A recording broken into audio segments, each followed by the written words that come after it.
Secretary of State Marco Rubio. There'll be many people watching, not only the top brass from the Pentagon here this evening with the potential for military strikes against Iran, but as well members of the Supreme Court, justices who will be walking past us any moment now, fully robed and ready to hear from the president, knowing he's not very happy with some of them, Kailey, following that decision on tariffs last week. Yeah, and we'll all be watching to see if he calls out any of those justices by name, depending on how, of course, they came down on that vote. It's going to be a packed crowd this evening in the House chamber. But, of course, President Trump is not there yet. He is still at the White House. And that's where we go now to check in with Bloomberg's Tyler Kendall, who is live on the North Lawn. So, Tyler, the president has warned us he has a lot to talk about this evening. He says the speech will be long. Do we have a sense yet of what exactly will be in it?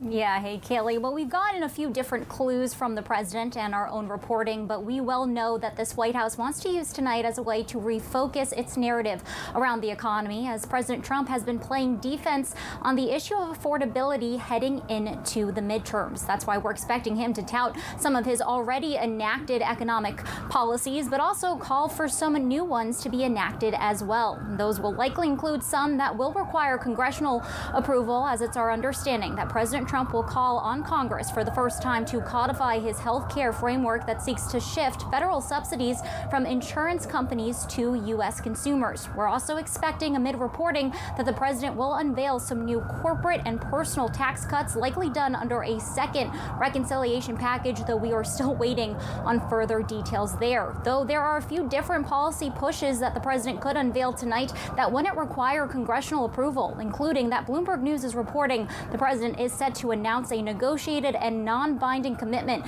with big tech companies to assume more of the electricity costs related to data centers and AI in a bid to remove that burden from U.S. consumers, because, as you well know, affordability is going to be front and center tonight, and that is closely tied, of course, to the president's tariff plans. As Joe mentioned, we're waiting the Supreme Court justices to enter the chamber. They will be front and center for this speech, as this White House has doubled down on its tariff policies, enacting at 12:01 a.m. Eastern Tuesday that new 10% tariff under a different, more limited federal authority. Joe and Kailey, tariffs are perhaps that perfect way to illustrate how this White House is going to be threading the needle between domestic and foreign policy. That second big theme that seems to be emerging are those tensions between the U.S. and Iran, as it's our understanding that Secretary of State Marco Rubio did brief the so-called Gang of Eight intelligence lawmakers on Capitol Hill earlier today, many of whom will be in that room tonight.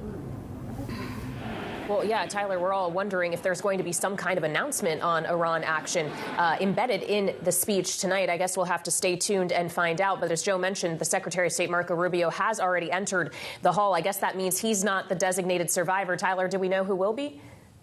We're still waiting on confirmation, though we have been starting to get some of those confirmations on exactly which guests will be attending, including Senator Lindsey Graham saying that the Paramount CEO, David Ellison, will be in attendance, as the company got some good news behind its bid when it comes to Warner Brothers. So that's one interesting thread to follow there. We're also still awaiting some further details on who will be in the First Lady's viewing box, but we heard from the White House Press Secretary Caroline Leavitt earlier today that Erica Kirk, the widow of the late Charlie Kirk, will be in attendance. We know that the U.S. hockey team, the men's team, will be there too, as House Speaker Mike Johnson confirmed that they had to change around some logistics a little earlier today to fit in those extra attendees. So as the news comes out, we'll be tracking it, as well as whether or not we get some excerpts from President Trump's speech expected any moment now.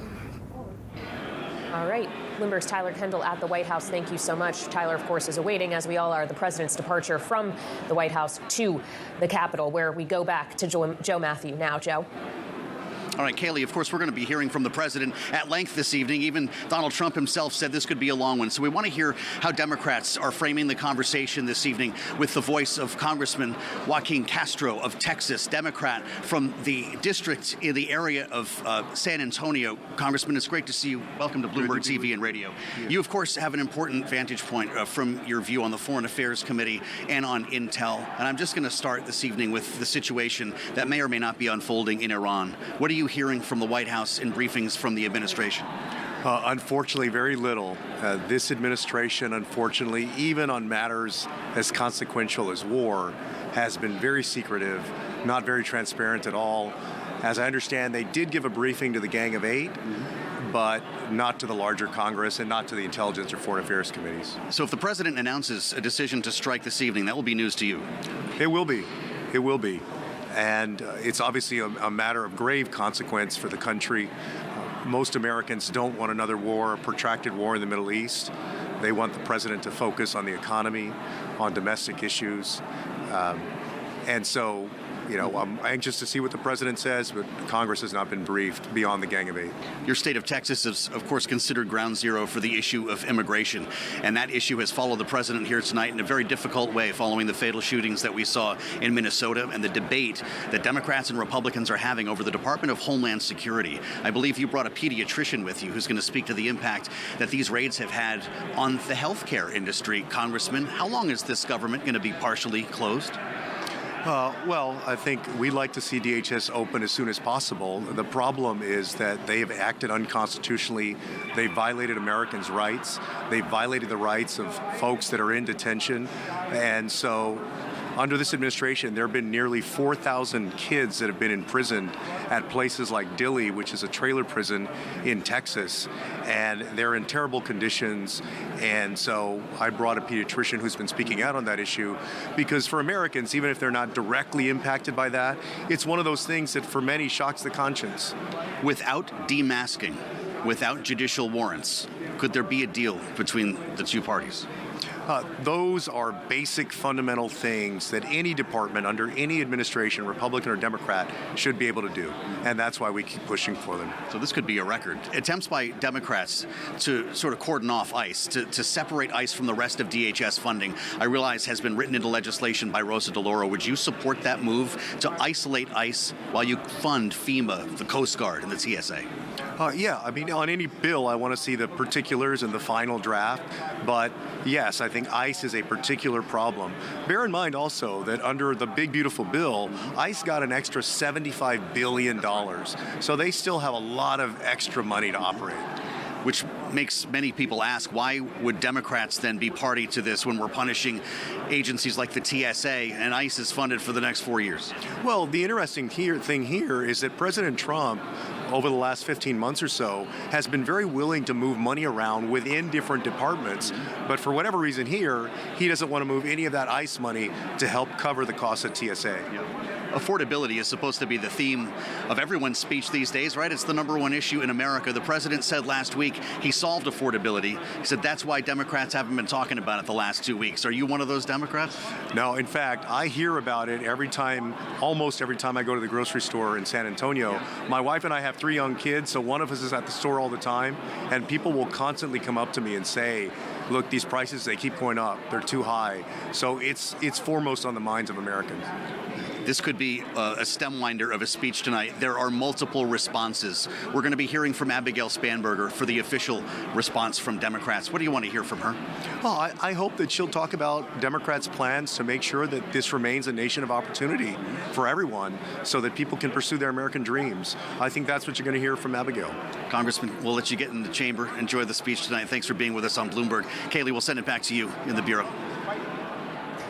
All right, Joe, great stuff. And of course, Joe will be joined by more lawmakers as we move through our buildup to this president's speech less than 1 hour from now. But in the meantime, here in our Washington bureau is Bloomberg's Mario Parker, Bloomberg's Jeff Mason, alongside Bloomberg opinion columnist Nia Malika Henderson. They are all here with me on set and in it for the long haul. Thank you all. We don't know just how long that haul will be quite yet. We're all going to find out together. But when we think about the objective here, Mario, knowing that this is a president who is not able to seek re-election, but very much would like to see his party holding on to power at elections coming up in November. What is his primary objective tonight? He's got to change. He's got to course correct. That's the primary objective here, I think, for the president, right? There's poetry here, right?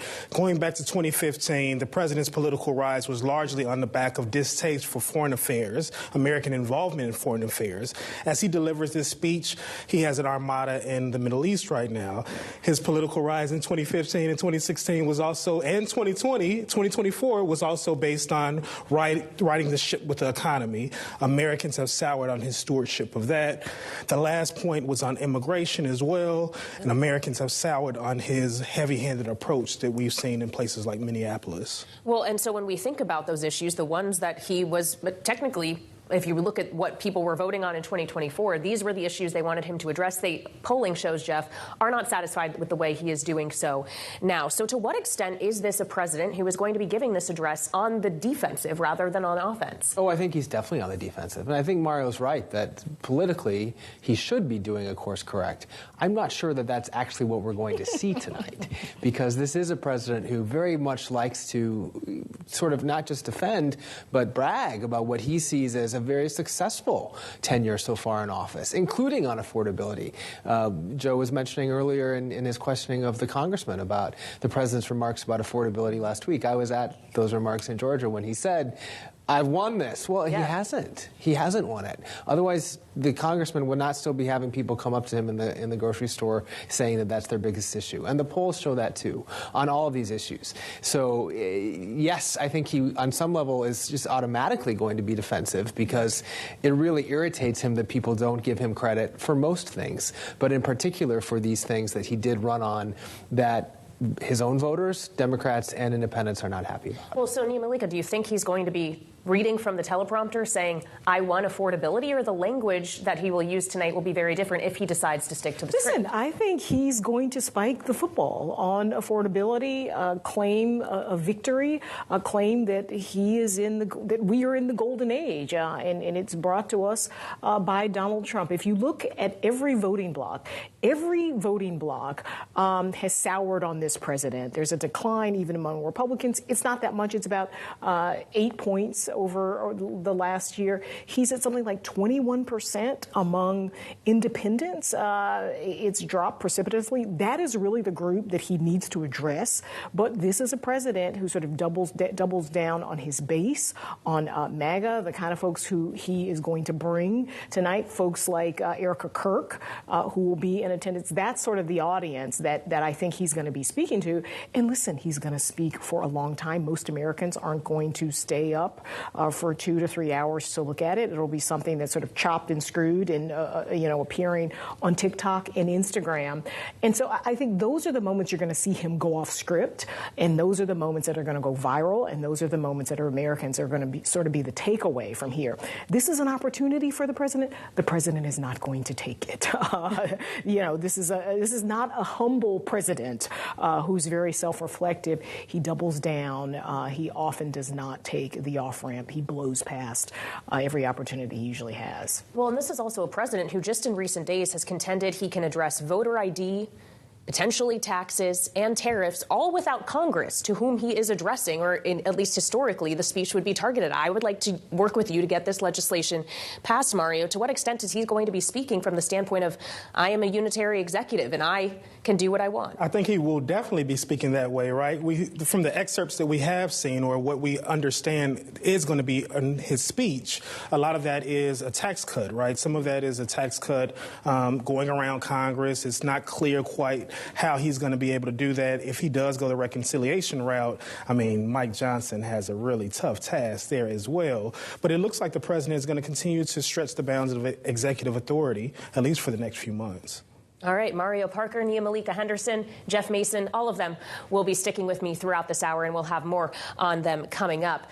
And on this special coverage of President Trump's State of the Union right here on Bloomberg TV and radio.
is going to be the consequence for U.S. markets?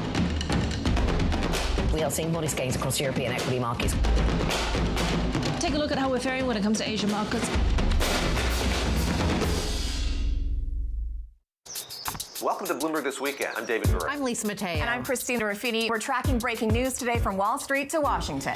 Let's start overseas. The sector is really propelling this deal forward. Yeah, the hope is this will open up new markets and provide some additional liquidity. Of course, now they're going to have competitors.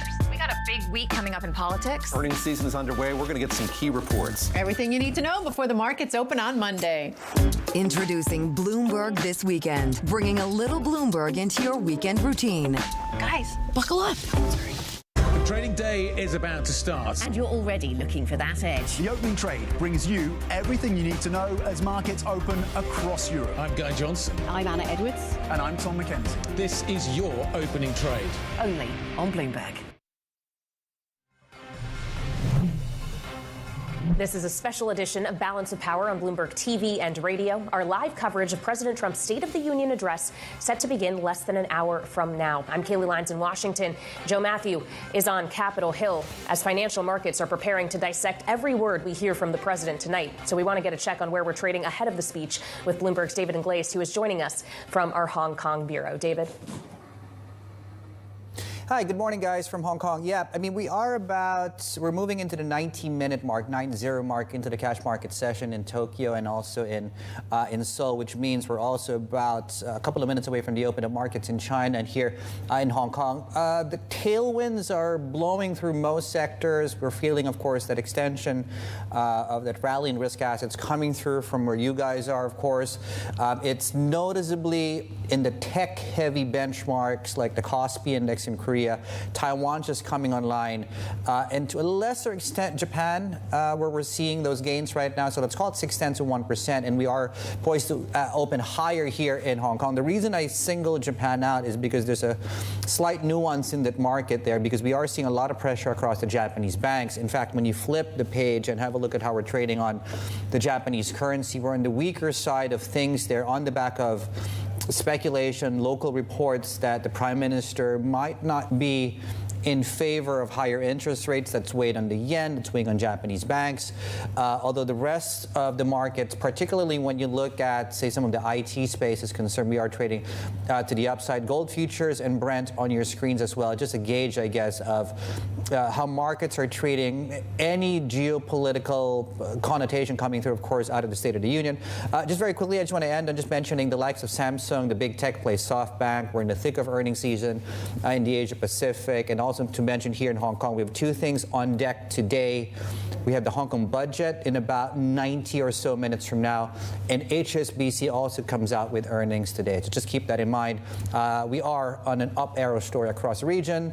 The opening bell here in Hong Kong and in mainland China, 10 minutes away. Back to you guys. All right, Bloomberg's David Ingles live from our Hong Kong bureau. Thank you so much. We'll check back in with you later this hour. But as David was just checking on oil and obviously that market looking for any clues we may get from President Trump regarding the path forward in Iran tonight. And for more on that in our Washington bureau is Jennifer Welch of Bloomberg Economics. Jenny, it's incredible that we're all going into the State of the Union incredibly wondering if the president might announce that he's taking military action against Iran in the middle of the State of the Union speech. Well, anything is possible with President Trump. My personal bet is we're unlikely to see that, in part just because of the time difference. It would make very little sense for him to announce strikes in what will be the beginning of the day in Iran. Normally, these sorts of operations take place overnight. But I do think we should be on the watch for signals from President Trump about how he thinks negotiations are going. Negotiators are due to meet later this week in Geneva. We're also approaching the end of his self-imposed window for making a deal. And there's been a massive military buildup in the region that signals he's going to have to make a move one way or the other, or this is going to have been a very costly bluff.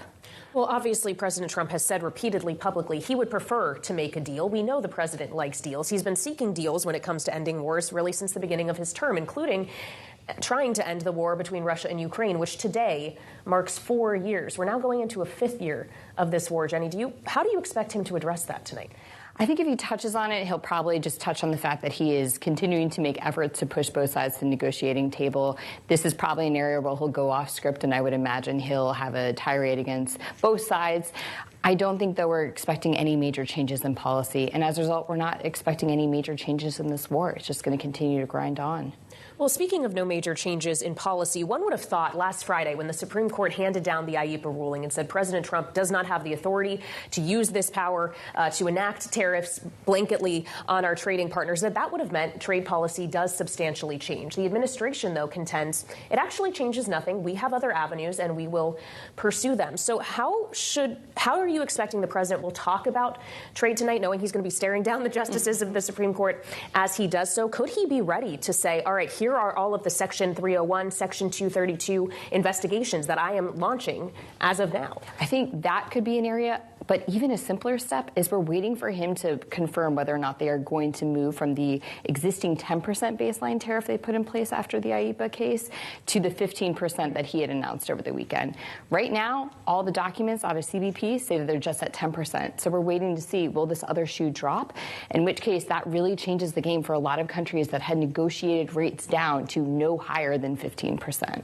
Indeed. All right, Jennifer Welch of Bloomberg Economics here with us in our Washington bureau. Thank you so much. And we'll go back now to Capitol Hill, where we find Joe Mathieu. Joe? Well, Kailey, thank you. We're going to be talking with members of both sides of the aisle throughout the course of this evening, having already heard from Congressman Joaquin Castro. We want to hear from another voice from the great state of Texas from the other side of the aisle. Yeah, that's Chip Roy, who's pretty hard to miss on TV as he's towering over me here in Stat Hall. Good to see you. Congressman, it's good to see you. Welcome back to Bloomberg TV and radio. The president says he plans to spend some time tonight. Is this a victory lap speech? Is this a retribution speech? Is this a view of the future speech? I think it's going to be a little bit of all the above, but I think importantly, he's going to make the case for a very successful last 14 months. Getting economic growth back up to 4 and 5%, getting interest rates back down, now below 6% on mortgages, getting spending held flat, getting the big beautiful bill done with tax cuts, getting reforms into Medicaid and Medicaid fraud, securing the border, stopping the flow, stopping fentanyl, restoring faith in our military. Recruitment is up. People are proud to be in the military again. The bunker buster, taking out Iran's nuclear weapons, Maduro. We're making so much progress so fast, it's actually hard to deliver the message. I think the president's going to deliver that, but also in real terms. Let's be very clear. Real American families are still feeling the pinch. Yeah. They're feeling the cost of goods at home, the cost of housing, the cost of health care. We've got to address those things. We've made some strides. We've got more to do. And we've got to fix a lot of things on the margins the president's talking about that are really critically important now. And then long-term reforms on health care, continuing to secure the border, and policies like the Save America Act to ensure integrity in our elections. He's going to talk about a lot of those things. And I think it's going to be both cementing what we've done and looking forward. Sounds like you could have written it for him. When it comes to the issue of affordability, what are you hearing when you head home from voters that live in your actual district? Well, I mean, look, a lot of people are feeling the pinch on housing, okay? There's no question about it. But again, interest rates coming down, that's one of the best levers we have. And, you know, dealing with all of the expenses, dealing with home, I mean, look, my wife and I, we deal with it too. Sure. You feel it. And so American people are feeling that. And we've got to continue to get competition up, get prices down. And I think the president's going to talk about that in real terms. But people are very excited back home in Texas to have sanity again, a secure border. You know, we were dealing with chaos. I mean, where I live, the edge of the district I represent is about 100 miles from the border. I met with ranchers just last week. Like, I finally can go to my ranch without carrying guns. You know, things are sane again. And I think that's resonating with people. And we've got to connect all of that with the American people and tell the story. The Department of Homeland Security remains closed this evening. We talk about this a lot on Bloomberg. The ICE is funded for the next 4 to 5 years, I believe, through the big, beautiful bill. We've still got the TSA to deal with, Congressman, FEMA, and the Coast Guard, all under that umbrella. And they're going to start missing paychecks as soon as next week, I believe, at least with regard to FEMA workers. How do we get out of this? Or are we set for a record partial shutdown? Well, look, we did our job. We sent them a funding bill. We did our job in the big, beautiful bill. We have funding for ICE and Border Patrol, you just noted. Democrats are now playing political games because they want to make some point about ICE that all of us agree on, basically, that, yes, ICE needs to do things the right way, but they need to stay on mission. Tom Homan is putting them on mission. They're doing a great job. They're still continuing to do what they need to do to remove people. There are 1.6 million people in this country under orders of removal from judges, okay? They're not just making it up. These are people that need to be removed. And by the way, we had a great today press conference with angel families, angel moms, people like, I've got gotten to know Alexis Nungaray, who lost her daughter Jocelyn in Houston to the hands of gang members and cartel members in the United States. So this is stuff that I think the American people see, they feel, they hear. They want to see us do our job. And if Democrats want to play games with TSA, if they want to play games with FEMA, if they want to play games with the Coast Guard, that's on them.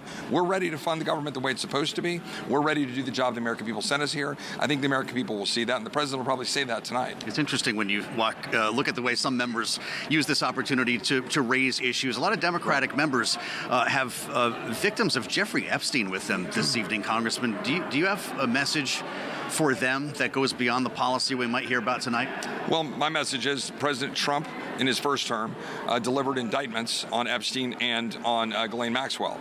This administration has been getting that information out. We in Congress obviously voted on that issue. We had Pam Bondi in front of the Judiciary Committee. I had very specific questions for her. When are we going to see more indictments? When I met with victims, that's what they wanted to see, more indictments, see more of these guys. If Maxwell was trafficking these young girls, it wasn't just Epstein. So who else are they trafficking them to? And are we going to indict them? So I think that's what we're going to be pushing and on the Attorney General and making sure they're following through on that. But again, where were all these voices during the Biden regime? Crickets. We're trying to move forward, make sure that justice is followed. But let's also remember, there are a lot of Jane Does who've had their names exposed that shouldn't have. And this is a part of the issue here when you're trying to prosecute this in the public domain. We need the Department of Justice to follow the truth wherever it may lead and to prosecute bad guys. That's what they're supposed to do, no matter their title. I'm glad to see Andrew get arrested in the UK. Let's see a few more people get arrested here who are engaged in this. It needs to happen. Congressman Chip Roy of Texas, thank you very much for the insights. Enjoyed the speech. Appreciate it. Good to see you, sir. Absolutely. Back to you, Kailey. 2 hours. In the Bureau. You heard that? 2 hours tonight, Kailey. You better fasten the chin strap. Well, 2 hours is better than 3, perhaps, Joe Mathieu. We'll see what happens once we get started. President Trump, of course, is still at the White House, has not yet made his way to the Capitol, but we want to check in now with Bloomberg's Tyler Kendall, who is still live at the North Lawn. So, Tyler, do we have a sense of how close we are to the president's departure? Hey, Kailey, well, we're really just minutes away. The pool of reporters have already been called to gather for the president's departure here at the White House. He will then make a less than 10-minute drive over to the Capitol. I'm not sure if you can hear the sirens as well as the helicopters that are swirling above me as we get ready for the president to depart here. And we're starting to get some additional information on exactly what President Trump could be speaking about. Actually, you can probably see the motorcade is leaving right behind me now. President Trump and the beast is starting to make its way out of the White House as we await more details there. But new reporting coming out from Fox News that President Trump is going to call on lawmakers to immediately fund the Department of Homeland Security, as this speech marks one of the first State of the Union addresses during a partial government shutdown. As you well know, we are heading into next week, which could mark the first missed paycheck for workers in the Department of Homeland Security. Well, domestic policy is, of course, front and center, and we have been talking about affordability issues all day today on Bloomberg television and radio. I will point out foreign policy as well, as we learn that Ukraine's ambassador to the U.S. is also expected to attend the State of the Union tonight as we get more information on those expected attendees. Kailey, as you all know, there has been mounting frustration from this White House when it comes to negotiations between the U.S., Ukraine, and Russia, as we now have marked 4 years of the war. All right, Bloomberg's Tyler Kendall live at the White House, where we are expecting the president to depart and make his way toward the Capitol any moment now. We will, of course, bring that to you as it happens. We also want to bring you some excerpts from the president's speech that we have just received as we turn to our political panel this evening. Bloomberg Politics contributors Rick Davis, who's a Republican strategist and partner at Stone Court Capital, is alongside Democratic analyst Jeannie Shanzano, Democracy visiting fellow at Harvard Kennedy School's Ash Center. I'm just going to read out the first excerpt, Rick, that we have received regarding the president's speech. He's planning to say, tonight, after just 1 year, I can say with dignity and pride that we have achieved a transformation like no one has ever seen before and a turnaround for the ages. We well know that polls show that America is not necessarily feeling a turnaround, at least economically, at this time from the president. Is that the wrong message to be sending? Well, I think that if he recognizes that the American public isn't feeling the economic progress that he's claiming, I think that's a step in the right direction for him to actually have something what we would refer to as empathy. So I think that's actually a plus. And look, I mean, there's no question that this administration has accomplished a lot. It's been an incredibly intense year. He came out of the blocks, doing things that nobody really expected. Hundreds and hundreds of executive orders, massive pieces of legislation. By his sensibilities, this has been probably one of the most productive years of a president. You can then go to the public and say, but has it helped you? And there are a lot of questions around that. Well, and that's what the president will be trying to speak to tonight. I would note that leaving the White House, we just saw the White House Chief of Staff, Susie Wiles. We are expecting President Trump himself and the First Lady, Melania Trump, to depart any moment now to get in the motorcade and make their way to the Capitol. It should be a short journey. And once he arrives, he'll, of course, be preparing to make his way into the House chamber, into the dais, where he will give the speech. Jeannie, to go back to that excerpt I just read and what Rick was just saying about having accomplished much, perhaps, that is not yet resonating with the electorate. And I would note President Trump and First Lady Melania Trump have just walked out of the White House. They are making their way into their vehicle now and will begin the journey to the Capitol. So we are about half an hour away from the slated start time of the president's speech, and he is beginning this trip now. Jeannie, as he does so, as he makes this ride, which again should only take about 10 minutes when you're traveling with a presidential motorcade, you get to skip through all traffic. How do you think he is preparing to try to make the case that his predecessor, Joe Biden, tried and arguably failed to do, that the country is in better shape than you all seem to think it is? Yeah, and I'm just looking, Kailey, at the motorcade you were just describing, and I think we forget, we can't underscore enough, I should say, the stakes to which Donald Trump finds himself as he gives this speech. I mean, he is facing the reality of either a continuation of his second term, which he would prefer, or potentially having Democrats take over the House. And what is he facing then? As he himself has said, he is facing investigations and potential impeachment. So to me, I'm trying to think of a time when the stakes were higher as a president left the White House to head to the Capitol to give this kind of speech. And of course, what the president is trying to do, to your point, is the same thing Joe Biden was trying to do, which is to convince the American public that he is leading them down the right economic path. But it is terribly difficult to convince people of something they're not feeling. And what I've heard from people behind the scenes is that he is going to say, we're headed in the right direction and we are headed towards the best 3 economic years in this country's history. And that would be very much in keeping with a Donald Trumpian, if I can say that, type of message. But again, convincing a very skeptical and uneasy American public of that is an uphill battle for certain. Well, and it's remarkable, as we just saw the president getting into his motorcade, and he's making his way actively now to the Capitol, Rick, protected by the United States Secret Service, which, of course, falls under the Department of Homeland Security, which currently is not funded. It's technically shut down because there is an impasse between the White House and congressional Democrats over reforms to ICE that would unlock the funding. We know President Trump, according to these speech excerpts, is planning to address that. He's going to say, Democrats in this chamber have cut off all funding for the Department of Homeland Security. Tonight, I am demanding the full and immediate restoration of all funding for the border security and homeland security of the United States. Just speak to how remarkable it is that the president is giving this address with part of the government shut down. Kelly, you mentioned it earlier. This is the first time that a president of the United States has ever gone to the well of the House of Representatives for a State of the Union when a portion of his government has been shut down without budget authority.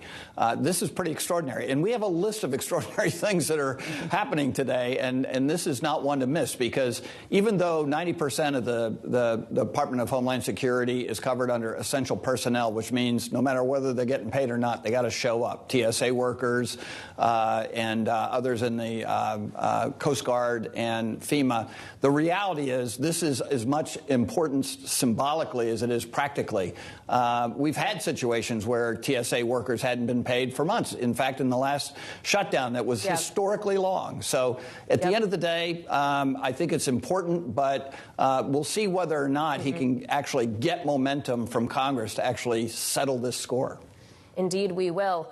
Rick Davis and Jeannie Shanzana will be staying with us throughout tonight's special coverage as we take a look in the House chamber. The Vice President of the United States, J.D. Vance, is now entering. Just behind him, the Senate Majority Leader, John Thune, and Minority Leader, Chuck Schumer, are entering the chamber as well. The Speaker of the House, Mike Johnson, already at the dais, having called the House into order. So we're seeing now some of the higher profile entries of some of the most senior elected officials in the United States as we await the president, who again has departed the White House and is currently en route to the Capitol, preparing to give the State of the Union speech. Other senators behind the leadership, John Barrasso, Dick Durbin, are behind them as well, as they are slowly making their way down the hall, or the passageway there, Joe. A lot of hands being shaken. You, of course, have seen a lot of their entrances from Statuary Hall, and I'm sure there is a lot of activity there now, Joe Mathieu.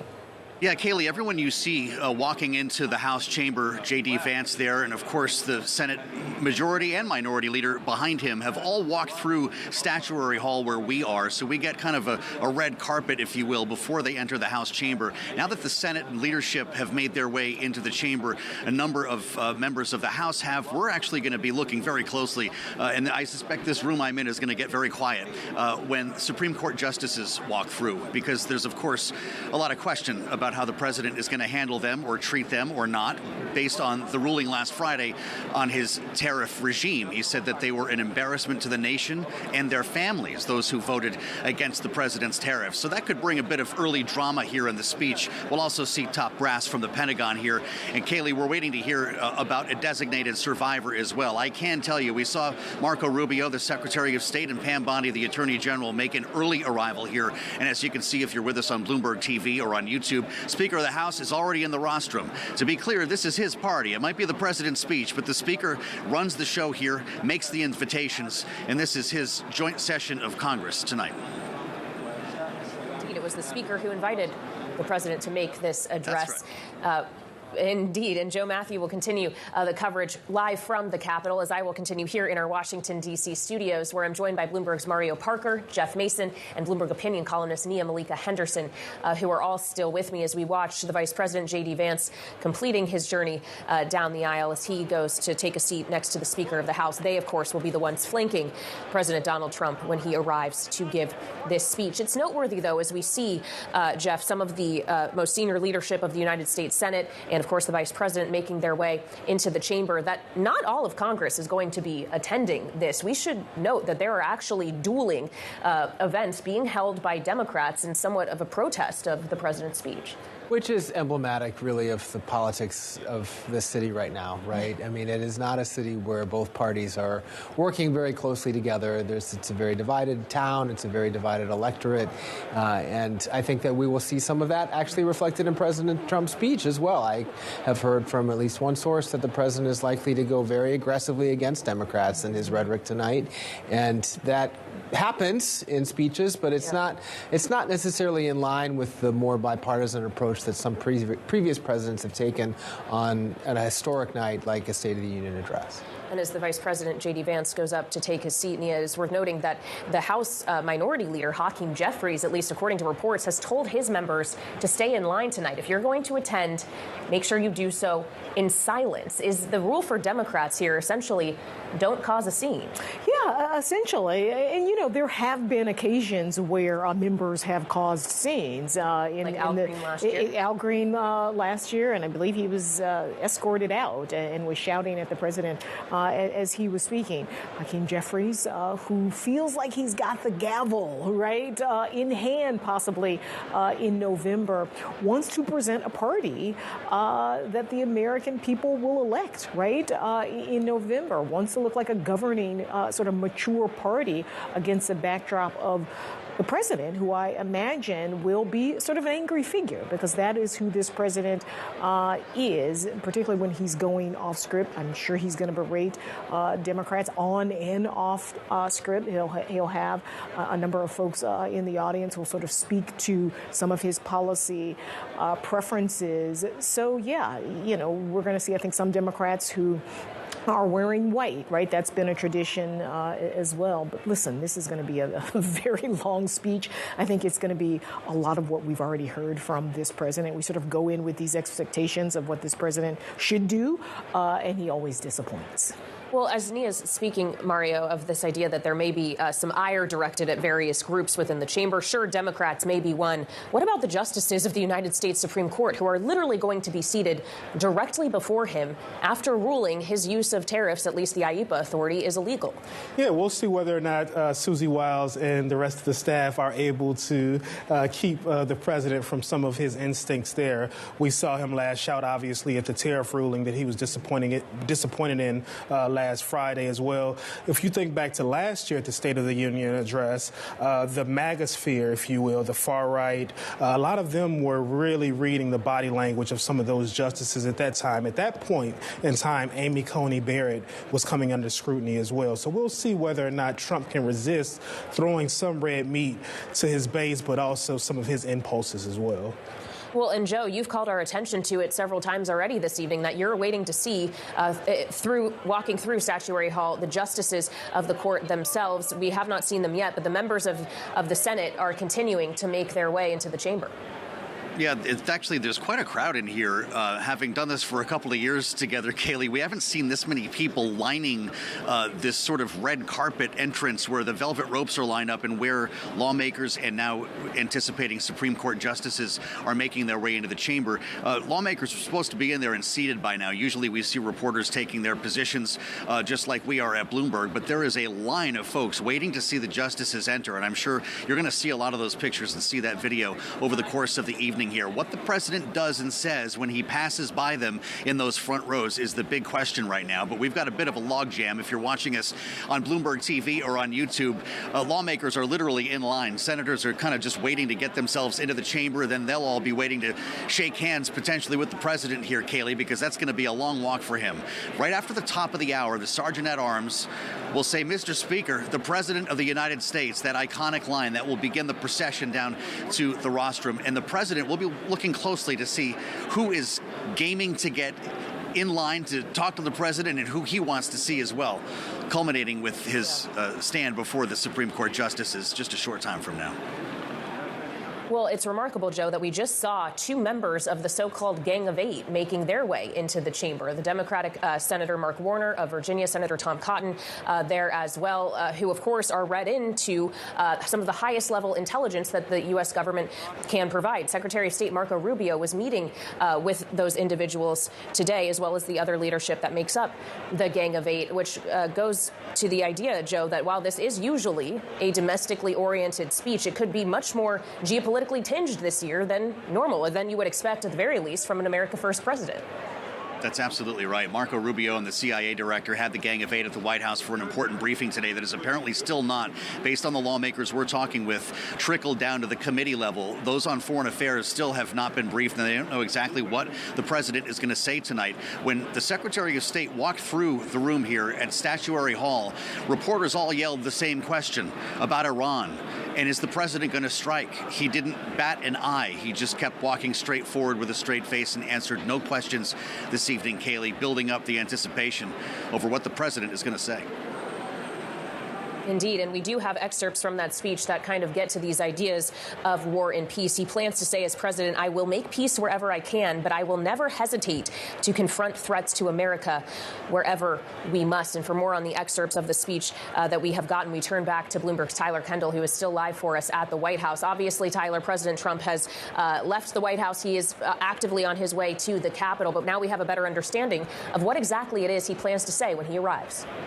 Right, Kailey, and it really matches our reporting leading up to tonight that this speech is going to take that dual track when it comes to focusing on the economy and affordability, as well as that push around foreign policy, even as our own reporting has repeatedly shown that senior White House advisors, including the Chief of Staff Susie Wiles, have urged President Trump to focus on those domestic issues as we head into the midterms. A recent poll out just this week from Ipsos, for example, showing that President Trump is facing underwater ratings when it comes to to his handling of the economy. 57% of U.S. adults view his handling of the economy as negative. But as you and Joe are just discussing, foreign policy is really at the center of this. You just read that quote about a potential threat when it comes to protecting American interests abroad, as all eyes are on those tensions between the U.S. and Iran. And today's speech comes at this very interesting point in time when it comes to those negotiations. And we look ahead to Thursday, when the expected third round of talks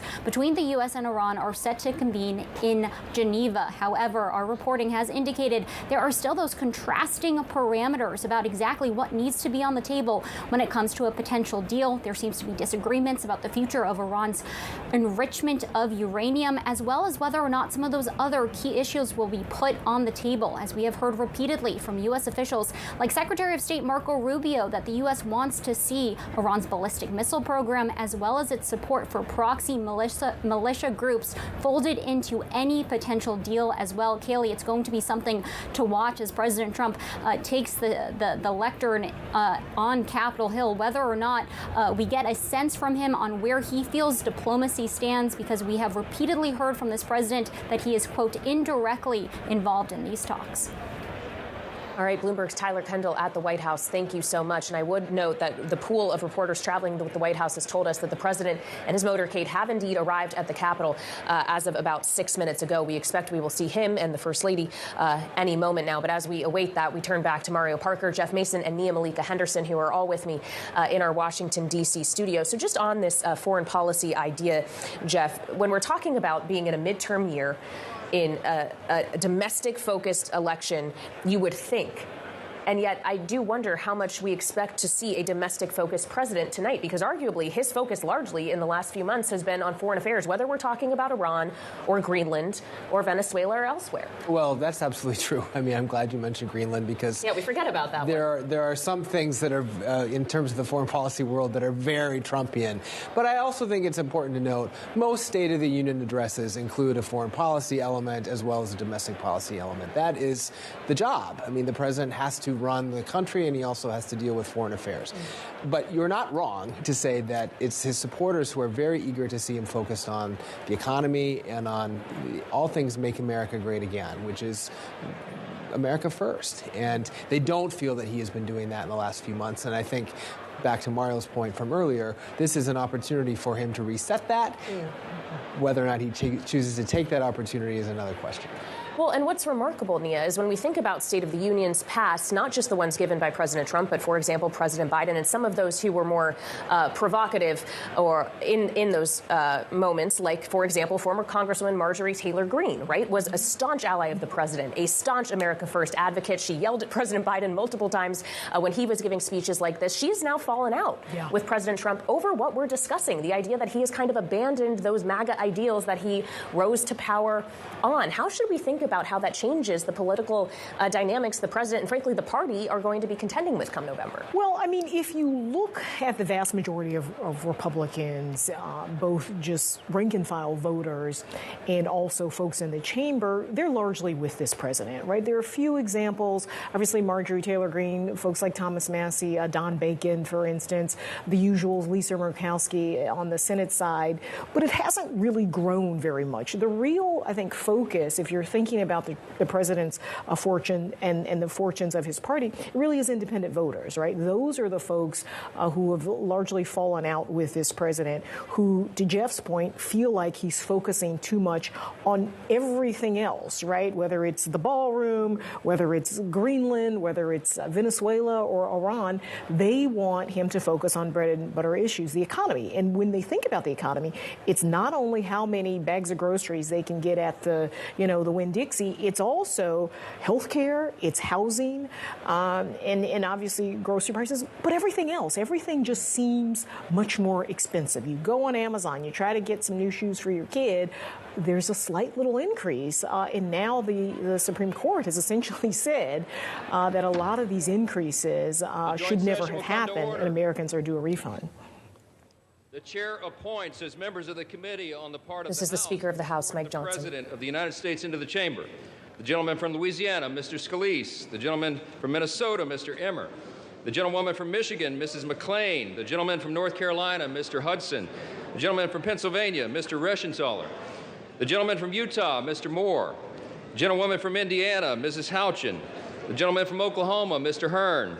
The gentleman from New York, Mr. Jeffries. The gentleman from California, Mr. Aguilar. The gentleman from California, Mr. Liu. The gentlewoman from Washington, Mrs. Delbene. The gentlewoman from Michigan, Mrs. Dingle. The President of the Senate, at the direction of that body, appoints the following senators as members of the Committee on the part of the Senate to escort the President of the United States into the House chamber. The senator we are expecting to happen any moment now. And as we do so, I want to bring back in our political panel as well. Bloomberg Politics contributors Rick Davis and Jeannie Shanzano are still with me. Jeannie, we were speaking just a moment ago about this notion of a break between the kind of MAGA base of the party, or at least what Marjorie Taylor Greene feels like she represents, and President Trump. You could apply that in the foreign policy realm, but you also could apply it over something the president probably doesn't want to spend any time speaking about tonight, and that is the Epstein files. Noting, Jeannie, that there are a number of survivors of Jeffrey Epstein who are guests of Democrats and will be in the chamber tonight. How does that color what is about to happen? How do you expect the president to address it or not? I don't expect the president to address it, but it is really an important point because it is our understanding this will be the first time that he is in a room that contains people who have been victimized by Jeffrey Epstein. Some of them have come out already and said that they would like to talk to the president, obviously not tonight, but that is a really big deal. And I think we forget how small the well of the House is. Supreme Court justices, others talk about the fact that you know who is there, you know who the guests are, you can feel their presence, and you can bet that President Trump is going to feel the presence of these victims. And it is so important because in the entire Epstein saga and scandal, we hear much more about alleged perpetrators than we have the victims. And it's the victims, over 1,000, a few of whom will be there tonight, that deserve the name recognition, the respect, and the assistance. Well, the diplomatic corps has just entered the chamber, and Joe, we expect that the justices of the Supreme Court will be next. Standing by in Statuary Hall, where they will need to pass first, expected to join us here in just moments with big questions about how they may or may not be treated by President Trump. We are only about, as you can see, if you're with us on Bloomberg TV, about 6 minutes away here from the top of the hour. We know the president has made his way here into the Capitol, but I'll remind everybody he was a bit late last year, and it took quite a long time to get to the speaker's rostrum. At a 2-hour speech, Kailey, and yes, we could be here in the wee hours of the morning, but we have seen lawmakers assembled, and there's a bit of a bit of a hush in the room here in Stat Hall as we wait for the justices to join us here in the Capitol. And as we do so, I want to turn back, Joe, to Mario Parker, who is here with me on set. Mario, we've obviously talked about the kind of innate tension we are seeing between not just the judicial branch and the justices of the Supreme Court and the president, but frankly, the legislative branch as well, as President Trump has made it very clear that he thinks there's a lot he can do without Congress. The State of the Union address that is supposed to be, one of the hallmarks of our at least modern democracy, this notion that the president comes together and convenes everyone and there's maybe some bipartisan compromise to be found. At the very least, you see all three equal powers gathered together. The dynamics just feel very different this time around, as we're seeing now, if you're with us on Bloomberg TV, some of the most senior Democratic leadership, Hakeem Jeffries, Chuck Schumer, gathered together on the floor. Mr. Speaker, the Chief Justice, absolutely. Associate Justices. And Mario, I'll just hold on, as we are now seeing the Chief Justice, John Roberts, and the other justices of the Supreme Court being led into the chamber right now. And again, Mario, there is a tension here. Yes, absolutely. With the Supreme Court, obviously, with Democrats, obviously, but also what we've seen over the last few months, dating back to Epstein, is a slow break with the GOP as well. in which they've started to buck some of the president's, I mean, the Epstein files came to light in large part because the GOP bucked the president's wishes.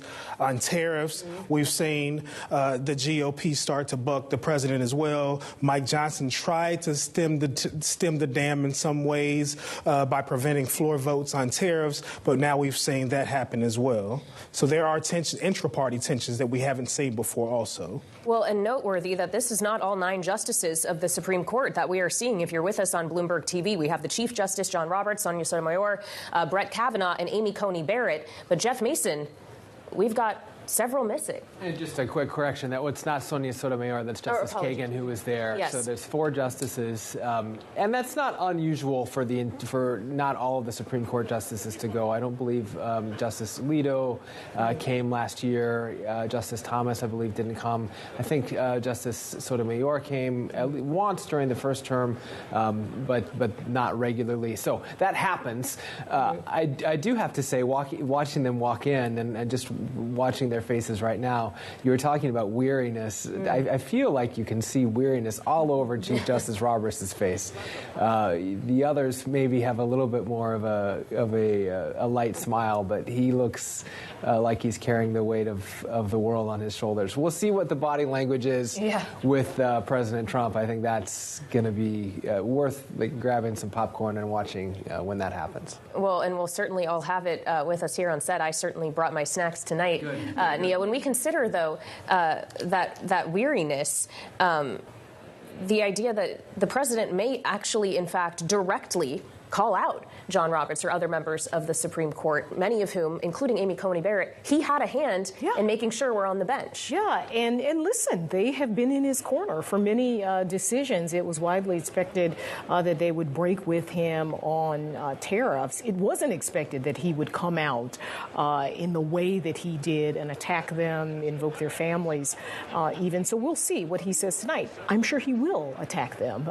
It'll be somewhat different to have them there before him and in this massive scene and where Americans are watching. It's such a, this is a real event, right? And for him to do that, I think will sort of lend it a sort of weight that it hasn't already had. Yeah. But yeah, this is a president who is angry and likes people to know when he's angry. And I think that's what we'll see tonight, and it'll be a shame, really. But just to be clear, there are 3 branches of government, and the justices have a job to do. The legislature has a job to do, and the president and the executive branch have a job to do. Yeah. They did theirs, yes. Yeah. 3 of the justices on the court are ones that came up because of President Trump. He nominated them during his first term.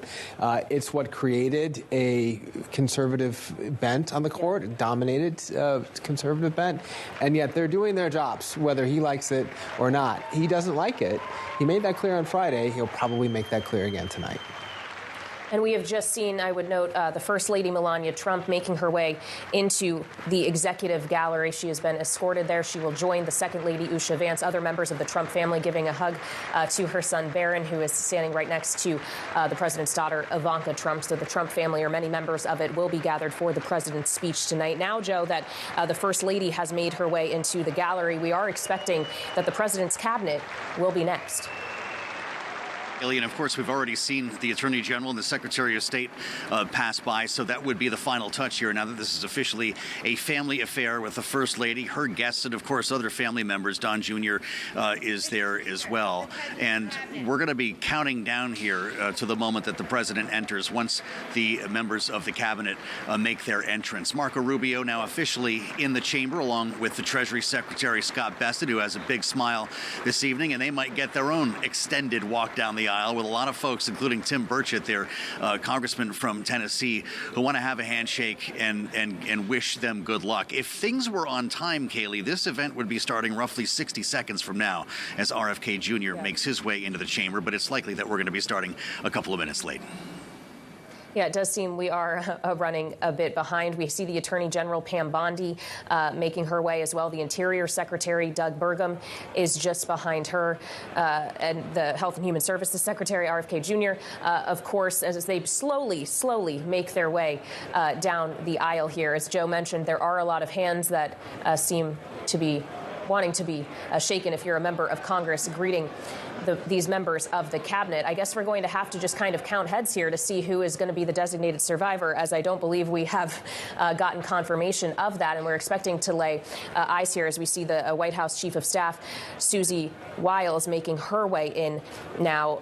Perhaps one of the department heads that is going to be most part of this speech tonight, at least in terms of the way in which their department is working its way into policy and the forefront of political thought, is the Department of Homeland Security, which we would remind you all here on Bloomberg TV and radio is not currently funded, Joe. We're in the 11th day of a shutdown, and that shutdown in part by Democrats has been driven by dissatisfaction with the way that the Secretary of Homeland Security, Kristi Noem, and specifically ICE have been conducting themselves. That's exactly right. It would be peculiar if that secretary of all were dispatched as our designated survivor this evening, because a lot of folks are going to be looking. In fact, I see her right now, Kailey. Yeah, we're starting to eliminate the choices here. Lee Zeldin behind her. It's not EPA. It's not going to be the Health Department or HUD for that matter. So we're running out of options here. Yep. As we're seeing the Attorney General, Pam Bondi, quite a moment, shaking hands with the justices of the Supreme Court, moving on to the Joint Chiefs now.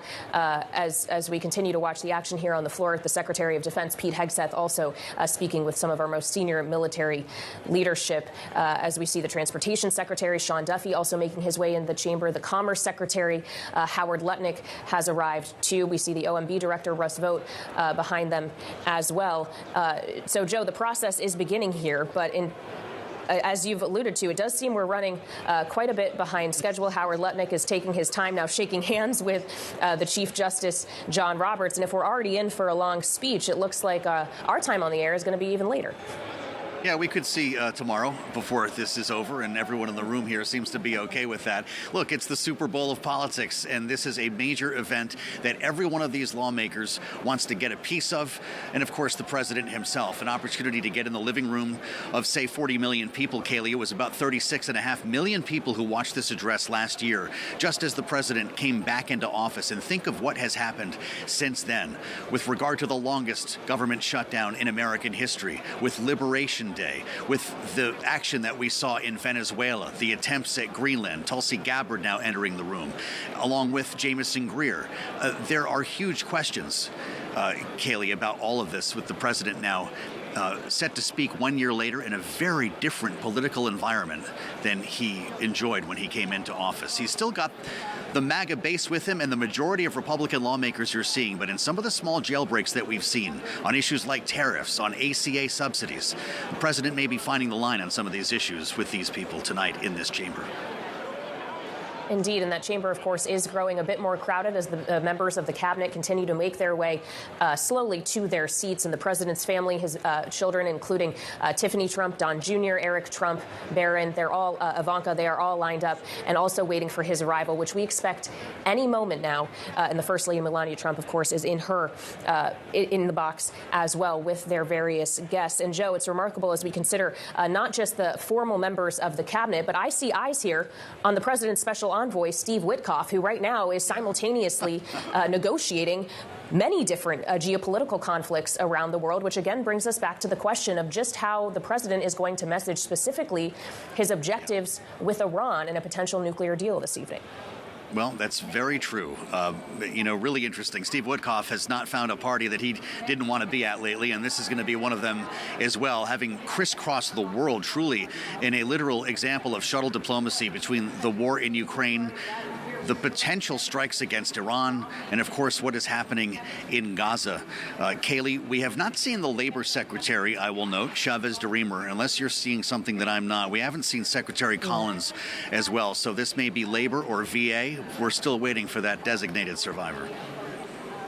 I believe we did see the Labor Secretary, Joe, but yes, we're still, it basically is just a process of elimination right now, as we're still waiting for confirmation as to who exactly the designated survivor will be. We're still, of course, waiting for the full prepared remarks of President Trump's speech this evening. But we have a question we often have when the president is preparing to take a stage or make a speech like this, as to what extent he will be sticking to the script versus doing the weave that he is oh so proud of. And still with me around here on set, Mario Parker, Jeff Mason, Nia Malika Henderson. And as we consider that notion, Jeff, looking right now at Susie Wiles, the White House chief of staff, who all reporting would indicate has things that she would like President Trump to talk about, a way she would like him to do it. And we just have a question as to whether or not he's going to acquiesce to that. Ding, ding, ding. Yeah. We'll see. Speaking of Susie Wiles, it doesn't look like she went over and said hello to the Supreme Court justices. We'll see if that is a harbinger of things to come when her boss walks down the aisle. Yes, there's no question from a political perspective, someone like the chief of staff who has a very keen and sharp political sense would like to see the president of the United States focus more on the things that voters care about going into these midterm elections. And, you know, it's the end of February, but the midterms are coming right up. And polling does not favor the president's party right now, at least in the House. And most of the special elections that we've seen in the last year have gone Democrats' way. So this is surely she would like to see him focus on that. I'm sure she had a hand in the speech. And Jeff, I'll stop you there as we listen in to the House chamber. Mr. Speaker, the President of the United States.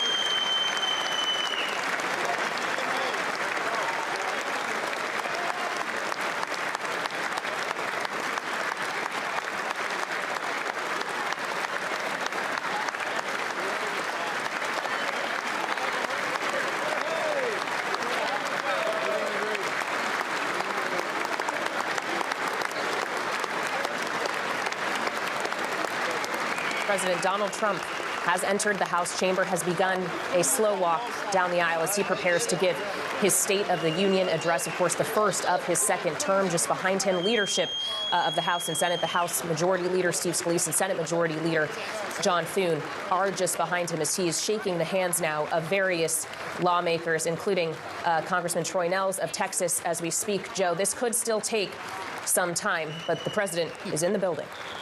Yeah, I would let this breathe for a minute. Troy Nehls, by the way, who brought Ken Paxton with him, the Attorney General of Texas, who's running for Senate and did a number of interview rounds here in Stat Hall earlier. Kailey, two of the first faces the president saw were Tim Burchett and Nicole Malliotakis as he made his way into the chamber. And I will let you know that a lot of these members are very deliberate about getting here very early to get that aisle seat, as we now see the chairman of the House Ways and Means Committee shaking hands with the president as well. This is prime real estate, and having an opportunity to get a selfie or to be caught on camera right now with President Trump is part of the job for some of these lawmakers. There's Chip Roy, who joined us just a short time ago here in Statuary Hall. Everybody needs to get a selfie, Kailey. The iPhone has made this more difficult than just about any other development in the past many years.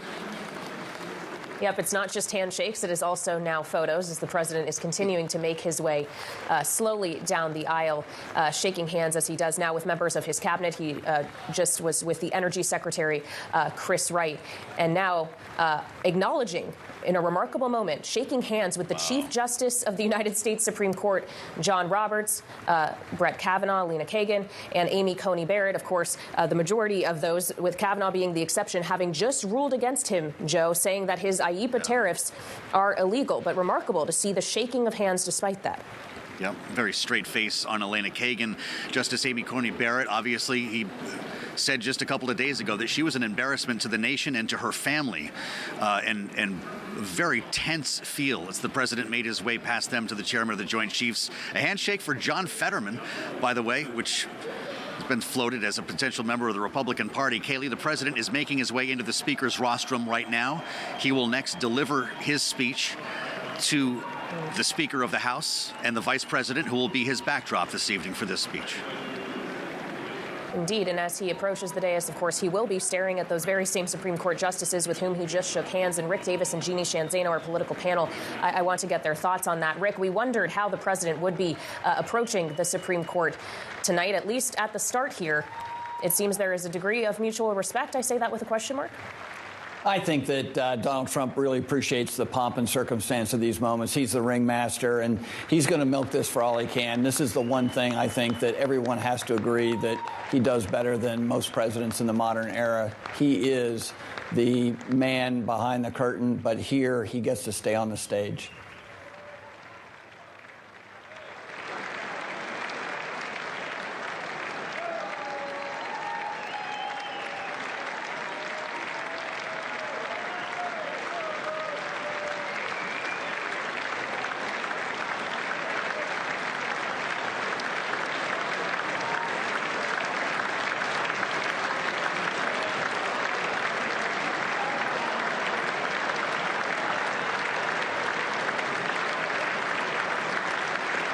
And as Rick was alluding to, President Trump does indeed seem to be soaking up this moment as he listens to the applause of those gathered in the chamber, though I would note that applause mostly is coming from one side of the aisle and not the other. But the president taking a moment, Joe, to soak all of this in before he moves to the podium and begins to deliver his speech. That's right, Kailey. Members of Dark Congress, suit, I have red the tie high this privilege evening. and distinct honor of presenting to you the President of the United States. Walk down the aisle was not quite enough, and this is normal. Following this introduction, as we mentioned, the president will turn and deliver the bound copies of the speech that he intends to give. Kailey, one of the questions that you raised is an interesting one. How much time will he spend on the script?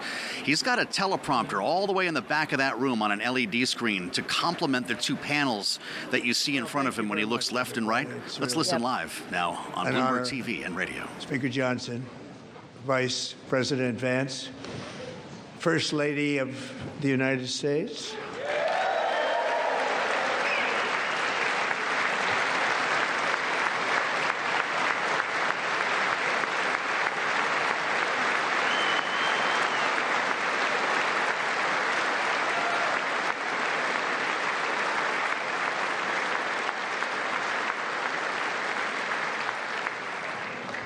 Second Lady of the United States.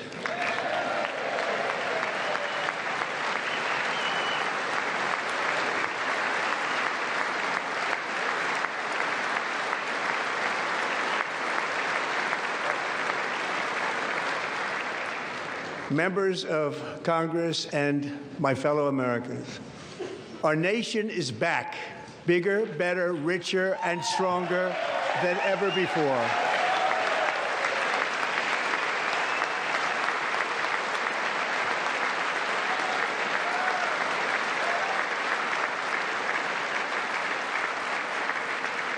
Less than 5 months from now, our country will celebrate an epic milestone in American history, the 250th anniversary of our glorious American independence. This July 4th, we will mark 2.5 centuries of liberty and triumph, progress and freedom in the most incredible and exceptional nation ever to exist on the face of the earth. And you've seen nothing yet. We're going to do better and better and better. This is the golden age of America.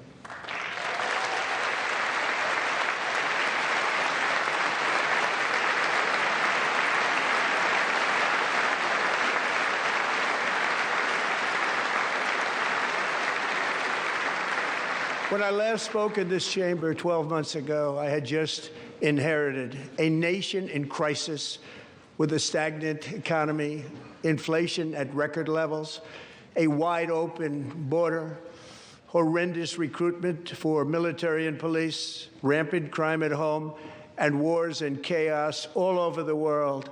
But tonight, after just 1 year, I can say with dignity and pride that we have achieved a transformation like no one has ever seen before, and a turnaround for the ages. It is indeed a turnaround for the ages.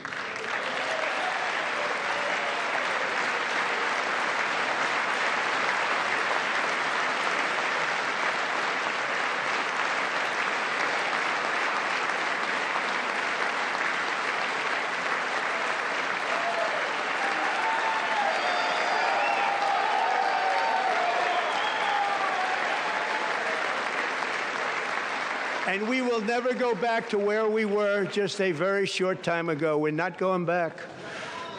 Today, our border is secure.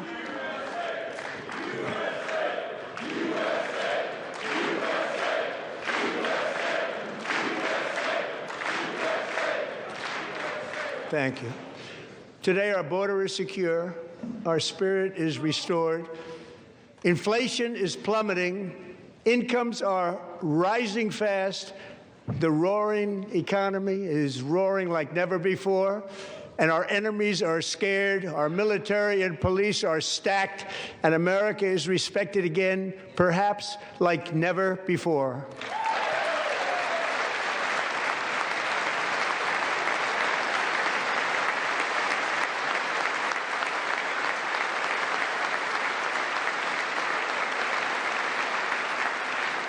After 4 years in which millions and millions of illegal aliens poured across our borders, totally unvetted and unchecked, we now have the strongest and most secure border in American history by far.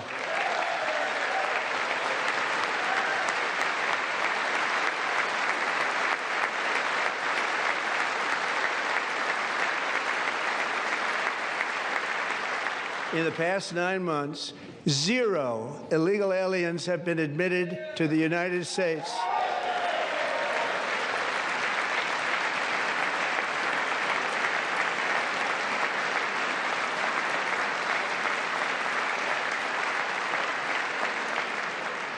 But we will always allow people to come in legally, people that will love our country and will work hard to maintain our country.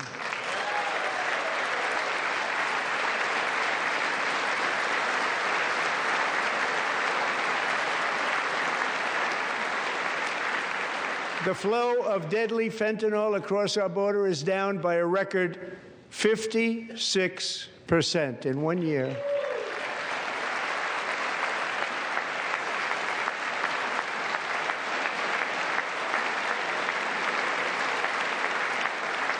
And last year, the murder rate saw its single largest decline in recorded history. This is the biggest decline, think of it, in recorded history, the lowest number in over 125 years, year 1900. In fact, substantially before my wonderful father, I had a wonderful father, Fred, before he was born, substantially before he was born. That's a long time ago. He wouldn't like me to say that, but that's a long time ago. The Biden administration and its allies in Congress gave us the worst inflation in the history of our country. But in 12 months, my administration has driven core inflation down to the lowest level in more than 5 years. And in the last 3 months of 2025, it was down to 1.7%.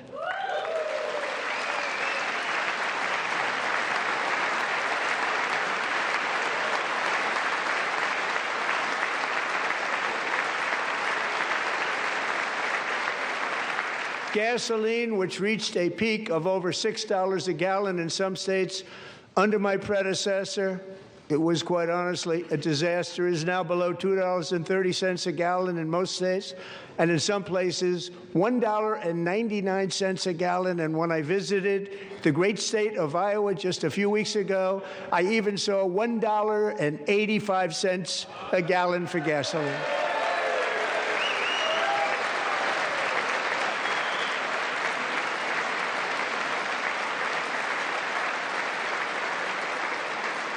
Mortgage rates are the lowest in 4 years and falling fast, and the annual cost of a typical new mortgage is down almost $5,000 just since I took office. 1 year. And low interest rates will solve the Biden-created housing problem while at the same time protecting the values of those people who already own a house that really feel rich for the first time in their lives. We want to protect those values. We want to keep those values up. We're going to do both. And we are going to keep it that way. The stock market has set 53 all-time record highs since the election. Think of that. 1 year. boosting pensions, 401ks, and retirement accounts for the millions and millions of Americans. They're all gaining. Everybody's up, way up. In 4 long years, the last administration got less than $1 trillion in new investment in the United States. And when I say less, substantially less. In 12 months, I secured commitments for more than $18 trillion pouring in from all over the globe.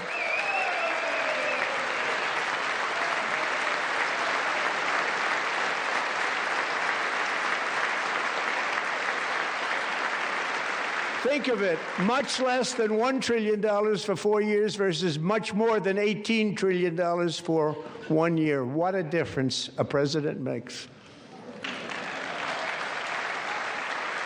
A short time ago, we were a dead country. Now we are the hottest country anywhere in the world, the hottest.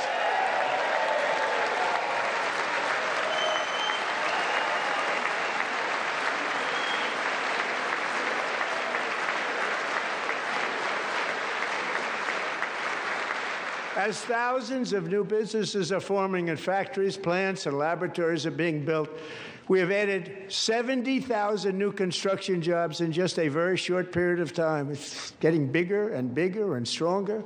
Nobody can believe what they're watching. American oil production is up by more than 600,000 barrels a day, and we just received from our new friend and partner, Venezuela, more than 80 million barrels of oil.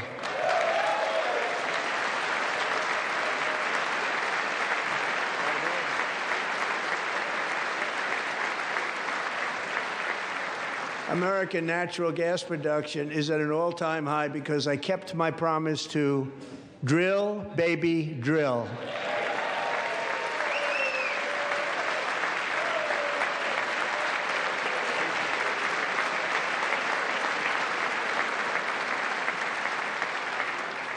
More Americans are working today than at any time in the history of our country. Think about that. Any time in the history of our country, more working today, and 100% of all jobs created under my administration have been in the private sector.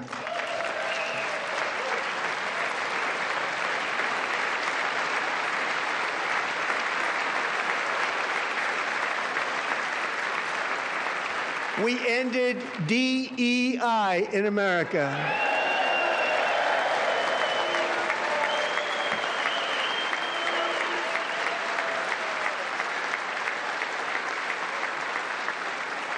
We cut a record number of job-killing regulations, and in 1 year we have lifted 2.4 million Americans, a record, off of food stamps.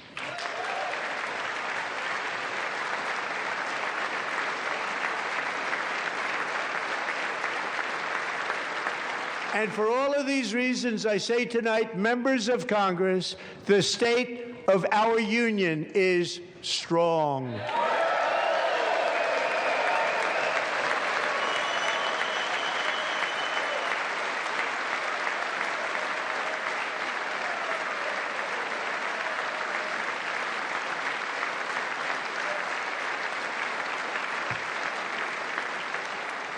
Our country is winning again. In fact, we're winning so much that we really don't know what to do about it.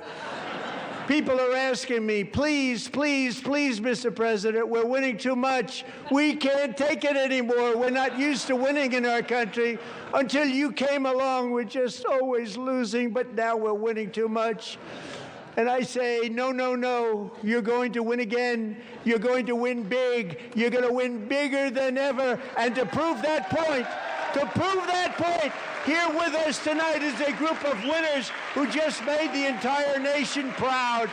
The men's gold medal Olympic hockey team. Come on in.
That's the first time I've ever seen them get up.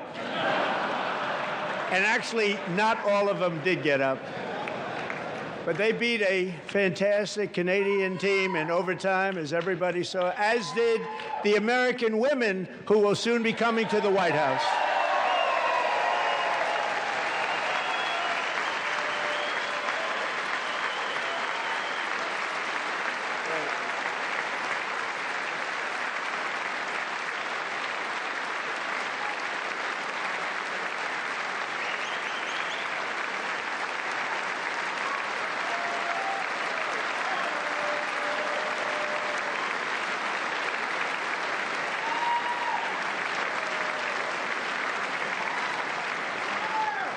They were in the Oval Office before, and I just want to say a second very big congratulations to Team USA. But I have to say that, and I told them this, and we took a vote of the team. I said, anybody votes no, I'm not doing it. So they stood there, and they weren't about to say no, because I've never seen a goaltender play as well as goalie Connor Hellebuck.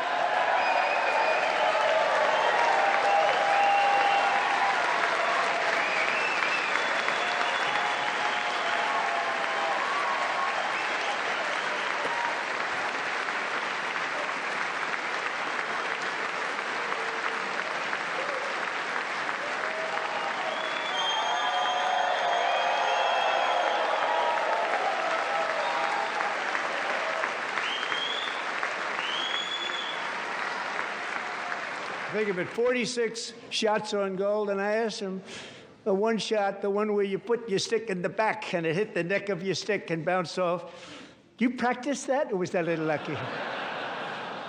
He refused to answer that question. But I just want to tell you that the members of this great hockey squad will be very happy to hear, based on their vote and my vote, and in this case my vote was more important, that I will soon be presenting Connor with our highest civilian honor, which we will be given and which has been given to many athletes over the years. But when I say many, not too many, like 12, it's called the highest civilian honor in our country, the Presidential Medal of Freedom.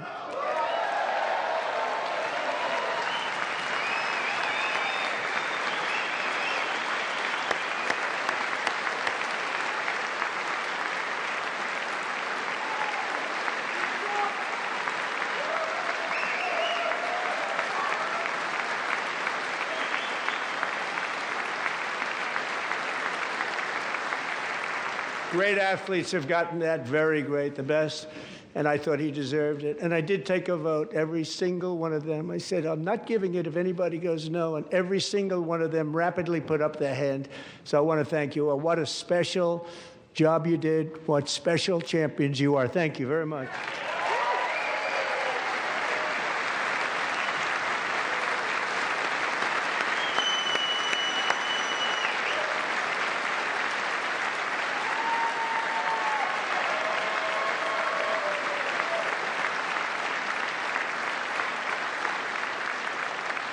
I'm also pleased to say that the next time the Olympic torch is lit, it will be here in America for the 2028 Olympics, and it's the summer version right in Los Angeles. We're going to do a good job in Los Angeles.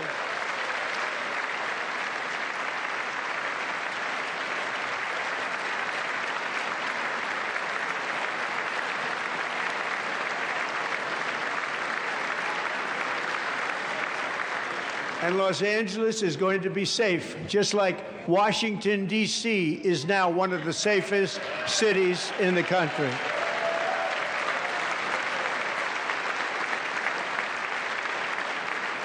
And this year, and I must say I got them both. I got them in my first term, and I was disappointed because I didn't think I'd be the president when this happened. But strange things took place. And now I've got them because I got the Olympics and I got the 2026 FIFA World Cup. And I wanted to claim the 250th, but I didn't get away with that one. I couldn't claim that one for myself. But we're getting the World Cup. So we have the World Cup and the Olympics coming. And that is exciting news.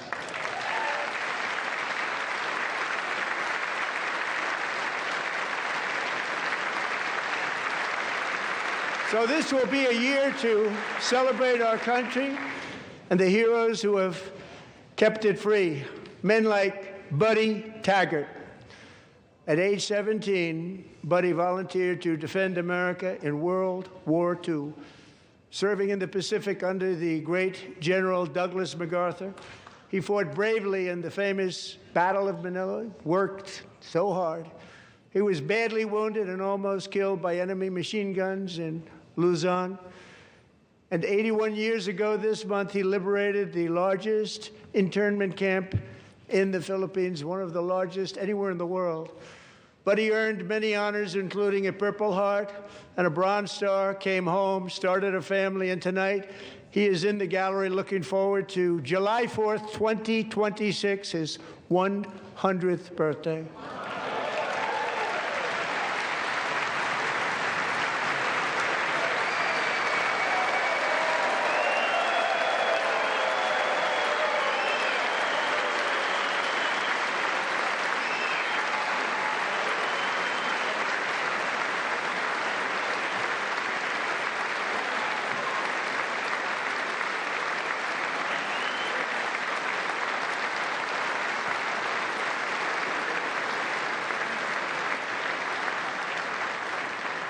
So, Buddy, you're a brave man, and we salute you. Even in times of challenge, setback, and immense heartache, the spirit of 1776 has always shone through very brightly. It was July 4th of last year when floodwaters tore through a girls' summer camp in Central Texas, one of the worst things I've ever seen. I was there, rising 26 feet in the matter of minutes, tragically claiming many, many lives. You all remember that one. As the waters threatened to sweep her away, 11-year-old Millie Kate McClelland closed her eyes and prayed to God. She thought she was going to die. Those prayers were answered when Coast Guard rescue swimmer Scott Ruskin descended from a helicopter above. Nobody knew where he came from. It was Scott's first ever rescue mission, a young guy, but very brave, very, very top, always top in his class. And he lifted not just Millie Kate, but 164 others to safety.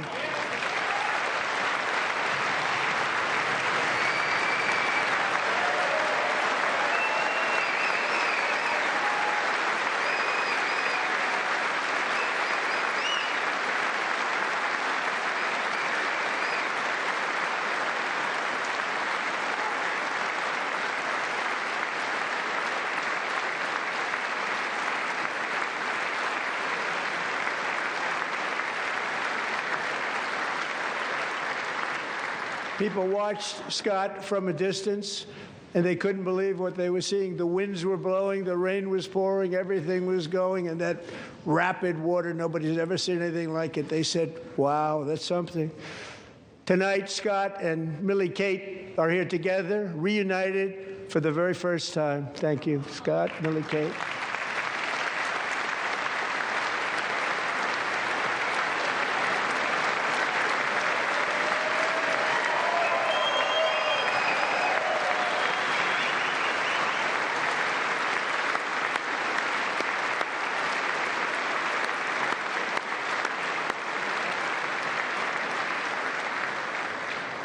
And Petty Officer Ruskin, I'm pleased to inform you that I am now awarding you the Legion of Merit for extraordinary heroism, which is what it was, extraordinary heroism. Thank you.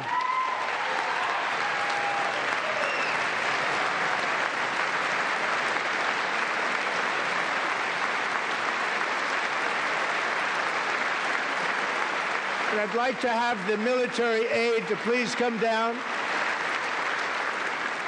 and take care of the service. Military aide, thank you very much. Take care of that very important service. Thank you very much. From 1776 to today, every generation of Americans has stepped forward to defend life, liberty, and the pursuit of happiness. And they're really doing it for the next generation.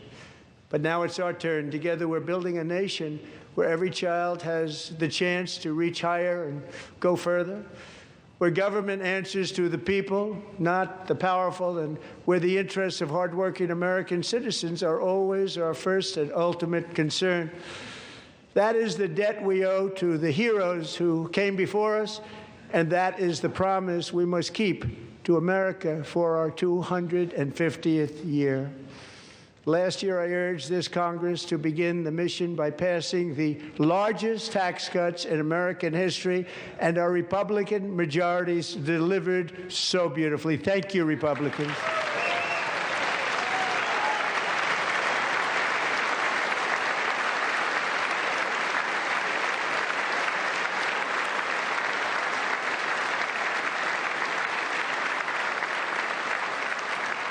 Democrats, every single one of them, voted against these really important and very necessary massive tax cuts.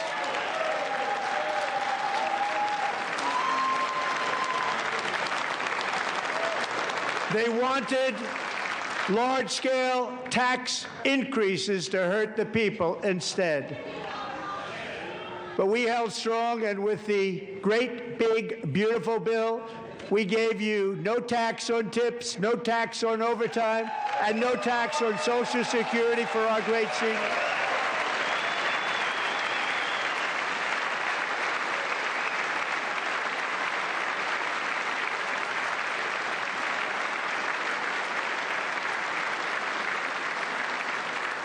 And we also made interest on auto loans tax deductible the first time, but only if the car is made in America.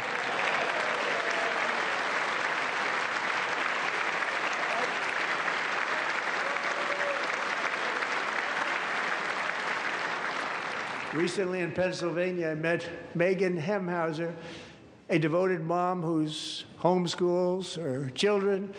Beautiful, 2 children, during the day while waiting tables at night as her husband works overtime operating very heavy equipment. Megan is here this evening, and she's happy to tell you that she is so much richer because with no tax on tips, no tax on overtime, and our expanded child tax credit done again by Republicans, Megan and her husband will take home more than $5,000 extra just for the year, cutting her tax bill in more than half.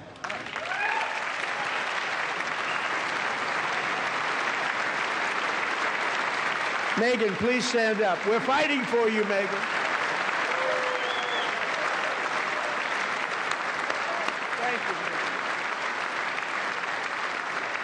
Thank you, Megan. We're fighting for you, Megan. Under our bill, parents like Megan can also activate their children's brand new Trump accounts. And I didn't name it. I did not name that.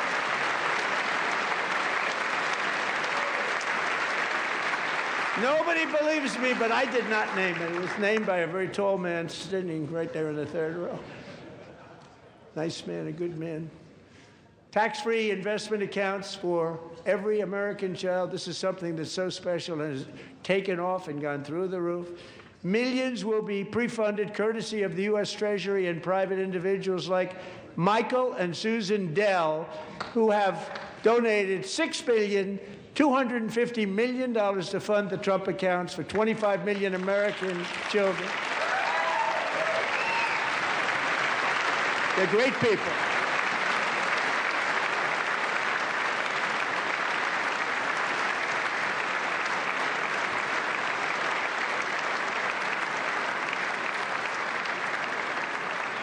When I asked Michael Dell, how do you make all that money? He said, well, I just sat on my dorm in school, and I made computers, and I'd sell them to people, and I just kept selling and selling and selling, and pretty amazing story. That's called the American dream. He sold a lot of computers, a lot of those laptops, so I congratulate him on that, but I really thank him and Susan, as well as others like Brad Gerstner, a very tremendous guy. He was behind it right from the beginning. Brad Gerstner. Thank you, Brad.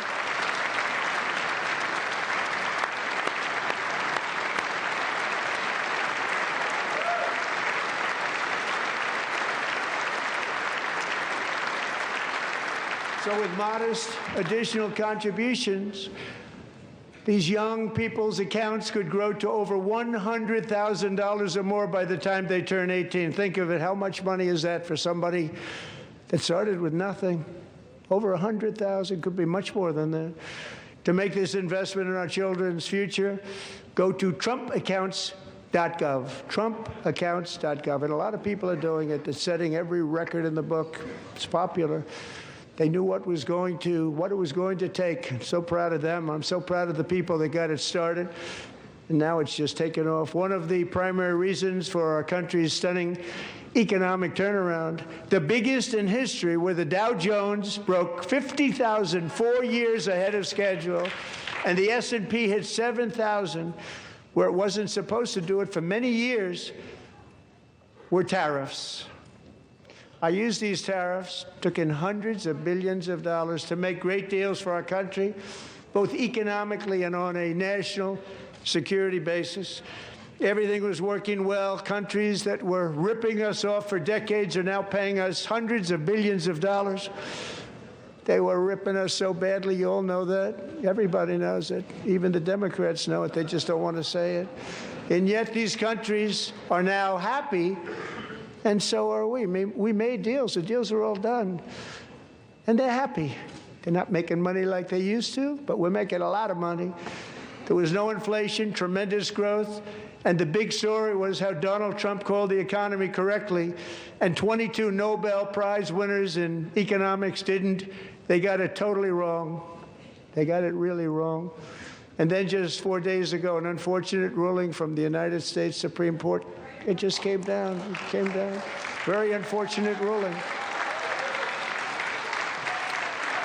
But the good news is that almost all countries and corporations want to keep the deal that they already made, right, Scott?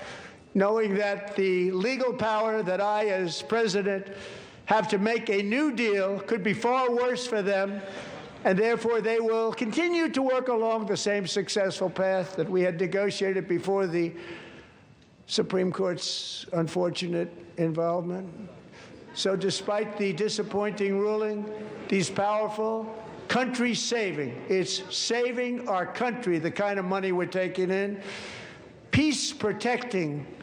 Many of the wars I settled was because of the threat of tariffs. I wouldn't have been able to settle them without. Will remain in place under fully approved and tested alternative legal statutes. And they have been tested for a long time.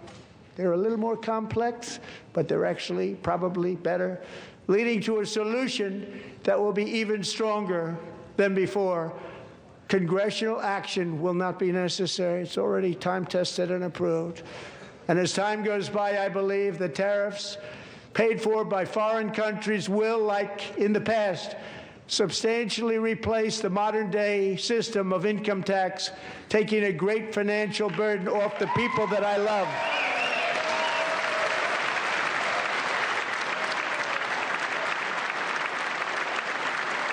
Right?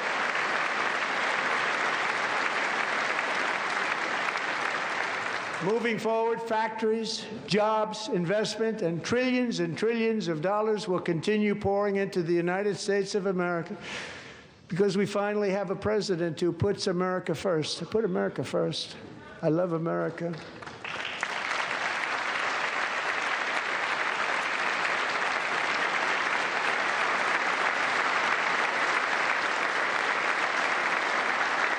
For decades before I came along, we had the exact opposite.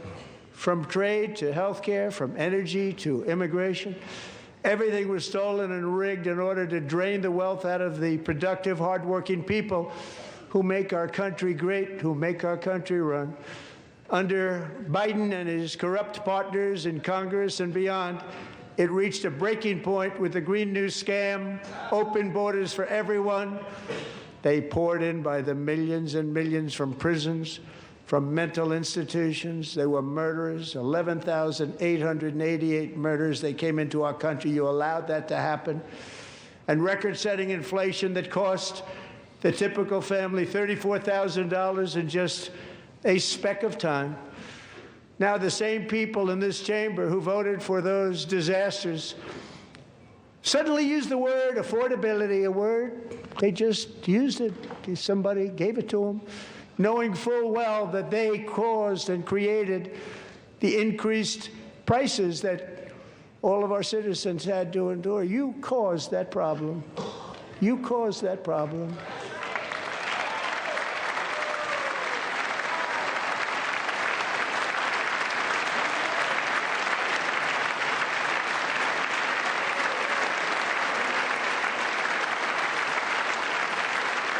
They knew their statements were a lie. They knew it. They knew their statements were a dirty, rotten lie. Their policies created the high prices.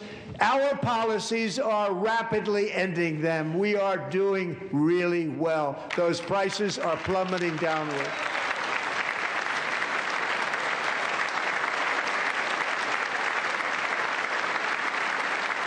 The price of eggs is down 60%. Madam Secretary, thank you.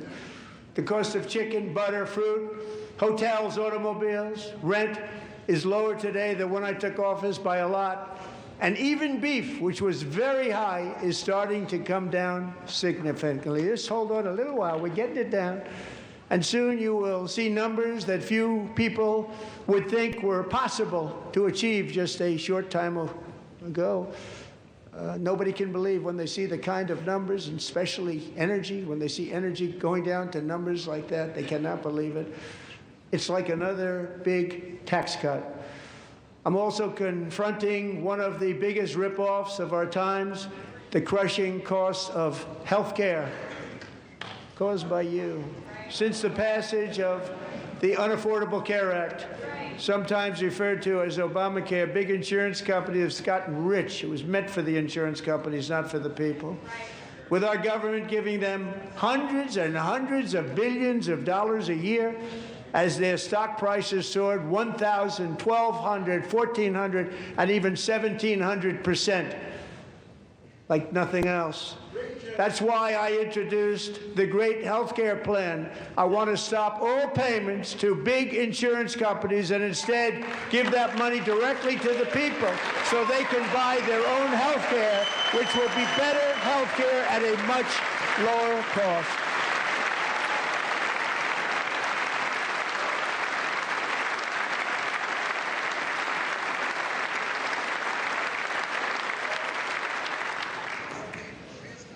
In addition, my plan requires maximum price transparency. That's a big deal.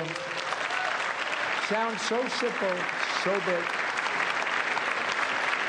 And I did that in my first term, and the Democrats immediately terminated it with full knowledge that they were doing a very bad thing for the people. Costs were going to go way up, and that's what happened, and now I'm bringing them way down on health care and everything else. I'm also ending the wildly inflated cost of prescription drugs like has never happened before.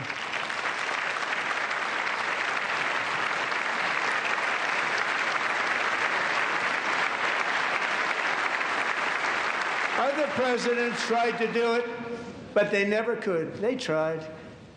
Most didn't try, actually. But they tried. They said they tried. They couldn't do it. They didn't even come close. They were all talk and no action, but I got it done. Under my just enacted most favored nation agreements, Americans who have for decades paid by far the highest prices of any nation anywhere in the world for prescription drugs will now pay the lowest price anywhere in the world for drugs, anywhere, the lowest price.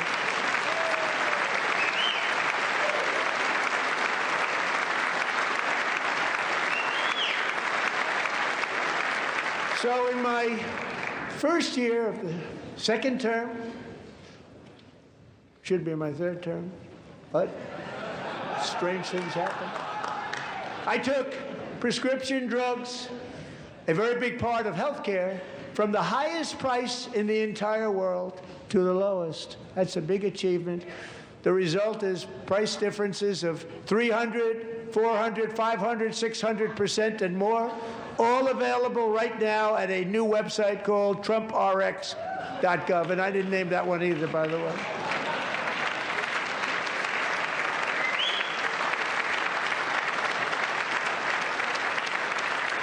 And here tonight is the very first customer ever to get that big discount, and it is big, Catherine Rayner.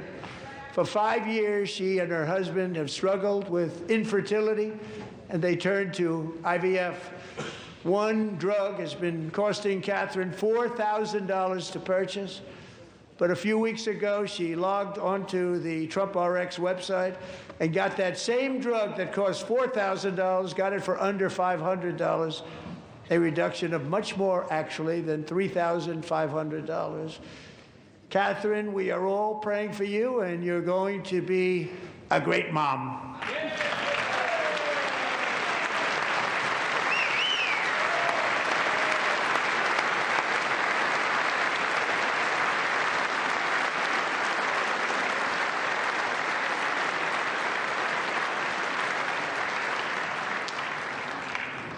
So now I'm calling on Congress to codify my most favored nation program into law. Now, the one thing, I'm not sure it matters because it's going to be very hard for somebody that comes along after me to say, let's raise drug prices by 700 or 800%. But John and Mike, if you don't mind, codify it anyway. They may do it. Codify it anyway. Thank you. Many Americans are also concerned that energy demand from AI data centers could unfairly drive up their electric utility bills. Tonight, I'm pleased to announce that I have negotiated the new Ratepayer Protection Pledge. You know what that is? We're telling the major tech companies that they have the obligation to provide for their own power needs. They can build their own power plants as part of their factory, so that no one's prices will go up. And in many cases, prices of electricity will go down for the community, and very substantially down. This is a unique strategy never used in this country before. We have an old grid. It could never handle the kind of numbers, the amount of electricity that's needed. So I'm telling them they can build their own plant. They're going to produce their own electricity. It will ensure the company's ability to get electricity while at the same time lowering prices of electricity for you, and could be very substantial for all of you cities and towns. You're going to see some good things happen over the next number of years. Another pillar of the American dream that has been under attack is home ownership. With us tonight is Rachel Wiggins, a mom of 2 from Houston. She placed bids on 20 homes and lost all of those bids to gigantic investment firms that bypassed inspection, paid all cash, and turned those houses into rentals, stealing away her American dream. She was devastated. Stories like this are why last month I signed executive order to ban large Wall Street investment firms from buying up in the thousands single-family homes.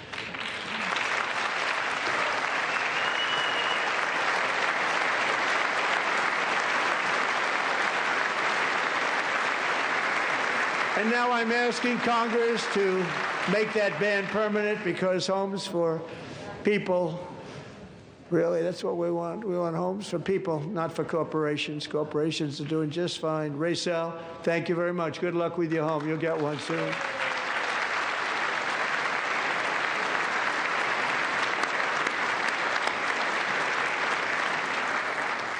We're also working to make it easier for Americans to save for retirement. And under this administration, we will always protect Social Security and Medicare. They are not protecting it for our seniors. We will always protect Social Security, Medicare, Medicaid.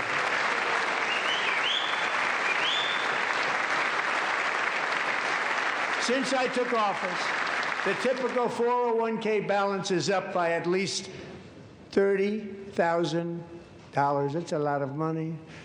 We have millions and millions of people, because the stock market has done so well, setting all those records. Your 401ks are way up. Yet half of all of working Americans still do not have access to a retirement plan with matching contributions from an employer. To remedy this gross disparity, I'm announcing that next year my administration will give these often forgotten American workers, great people, the people that built our country, access to the same type of retirement plan offered to every federal worker. We will match your contribution with up to $1,000 each year, as we ensure that all Americans can profit from a rising stock market. Let's also ensure that Members of Congress cannot corruptly profit from using insider information.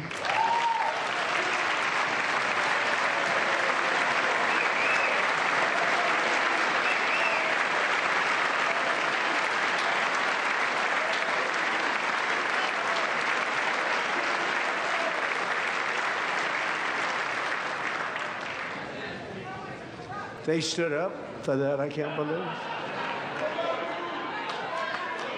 I can't believe it. Did Nancy Pelosi stand up if she's here? Doubt it. Pass the Stop Insider Trading Act without delay.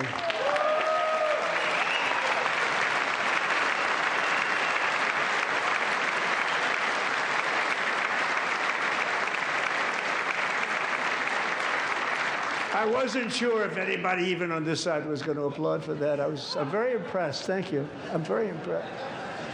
But when it comes to the corruption that is plundering, it's plundering America. There's been no more stunning example than Minnesota, where members of the Somali community have pillaged an estimated $19 billion from the American taxpayer. Oh, we have all the information. And in actuality, the number is much higher than that. And California, Massachusetts, Maine, and many other states are even worse. This is the kind of corruption that shreds the fabric of a nation, and we are working on it like you wouldn't believe.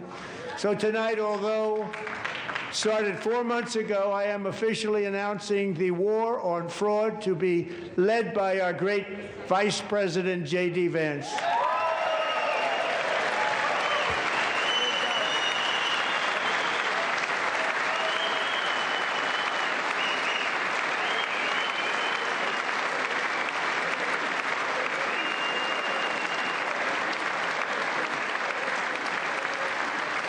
Get it done. And if we're able to find enough of that fraud, we will actually have a balanced budget overnight. It'll go very quickly. That's the kind of money you're talking about. We'll balance our budget.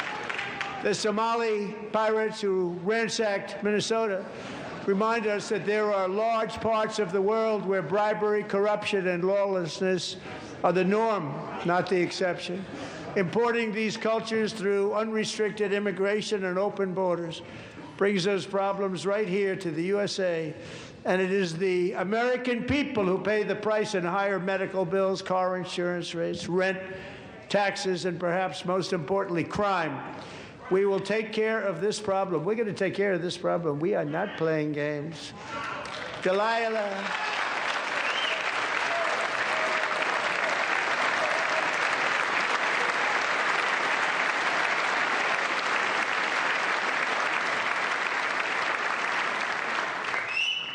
Delilah Colvin was only 5 years old in June 2024 when a 18-wheel tractor trailer plowed into her stopped car traveling at 60 miles an hour or more. The driver was an illegal alien let in by Joe Biden and given a commercial driver's license by open borders politicians in California. Doctors said Delilah would never be able to walk or talk, have a good life. She wouldn't even be able to eat again. But against all odds, she is now in the first grade learning to walk. And she's here this evening with her dad, Marcus, a fantastic man. Delilah, please, you are a great inspiration. Please stand up.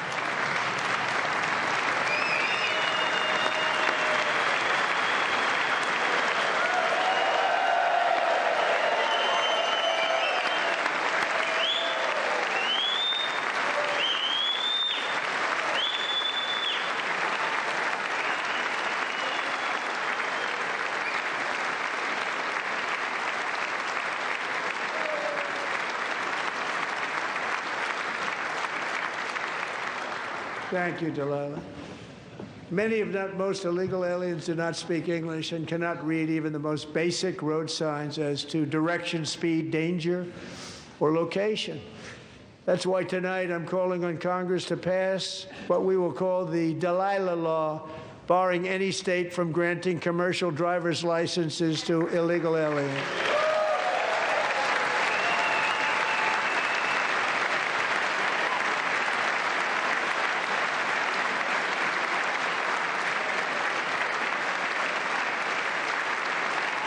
And yesterday, as you probably saw at the White House, I hosted a ceremony with Americans who lost their treasured loved ones to the scourge of illegal immigration. People came into our country, how we allowed this to happen with our open borders. These are the angel moms and families that for decades our government betrayed and our media totally ignored. It was terrible. Hard to believe, actually. In 2023, a 16-year-old high school cheerleader named Elizabeth Medina was supposed to perform in her town's Christmas parade, but she never arrived. Her mother, Jacqueline, went home to look for her, and she found her lying dead in a bathtub, bleeding profusely after being stabbed 25 times. Elizabeth's killer was a previously arrested illegal alien who had broken in and brutally extinguished the brightest light in her family's life, violently and viciously. Her heartbroken mother is in the gallery to remind everyone in this chamber exactly why we are deporting illegal alien criminals to our country at record numbers, and we're getting them the hell out of here fast. We don't want them.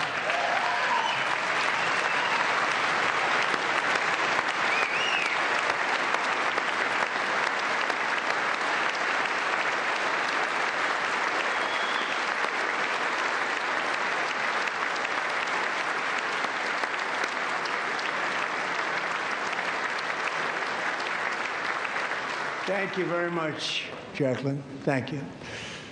We can never forget that many in this room not only allowed the border invasion to happen before I got involved, but indeed they would do it all over again if they ever had the chance. If they ever got elected, they would open up those borders to some of the worst criminals anywhere in the world. The only thing standing between Americans and a wide open border right now is President Donald J. Trump and our great Republican patriots in Congress. Thank you. Thank you.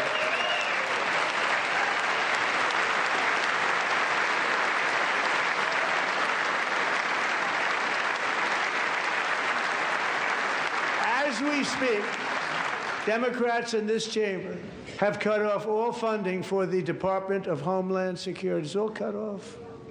It's all cut off.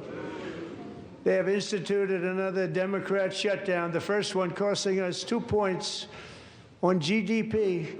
2 points we lost on GDP, which probably made them quite happy, actually.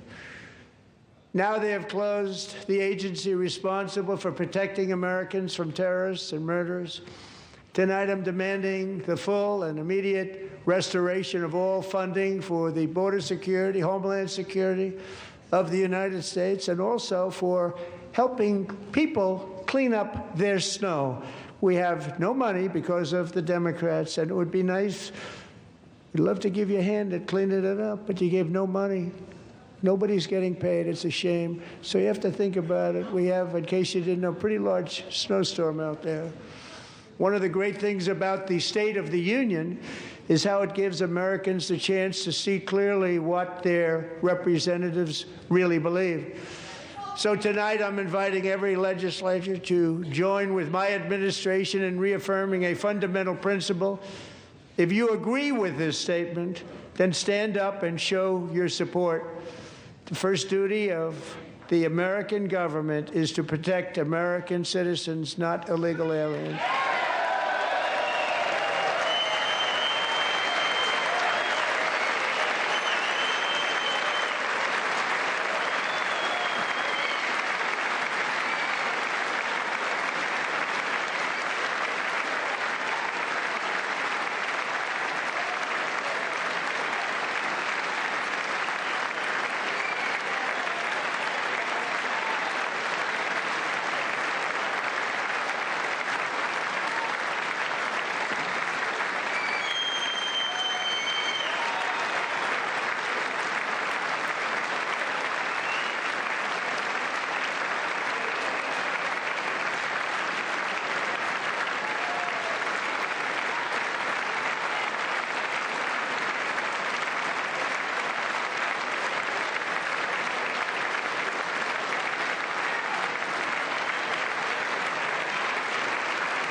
Isn't that a shame? You should be ashamed of yourself not standing up.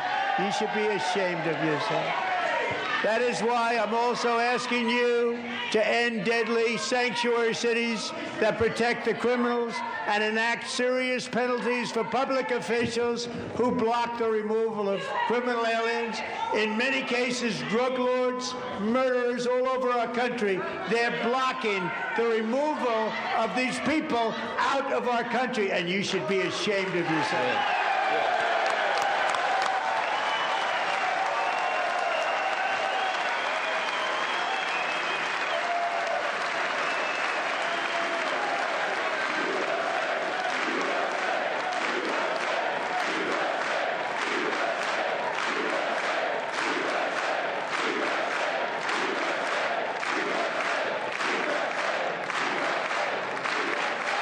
And perhaps most importantly, I'm asking you to approve the Save America Act.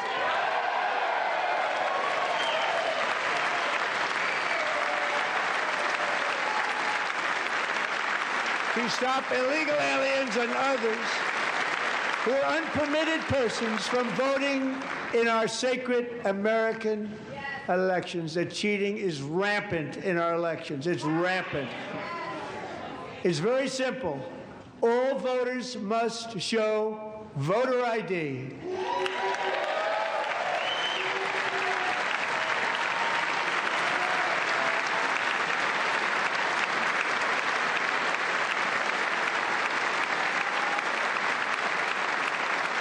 All voters must show proof of citizenship in order to vote.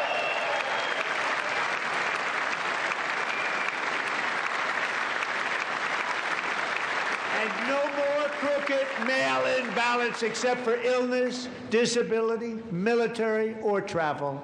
None. And this should be an easy one. And by the way, it's polling at 89%, including Democrats. 89%.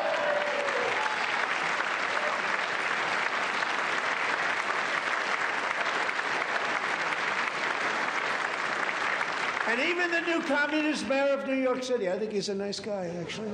Speak to him a lot. Bad policy, but nice guy. Just said they want people to shovel snow. They got hit hard. Wants them to shovel snow, but if you apply for that job, you need to show 2 original forms of ID and a Social Security card. Yet they don't want identification for the greatest privilege of them all, voting in America. No, it's no good. No good. Both Republicans and Democrats overwhelmingly agree on the policy that we just enunciated. And Congress should unite and enact this common sense, country-saving legislation right now, and it should be before anything else happens.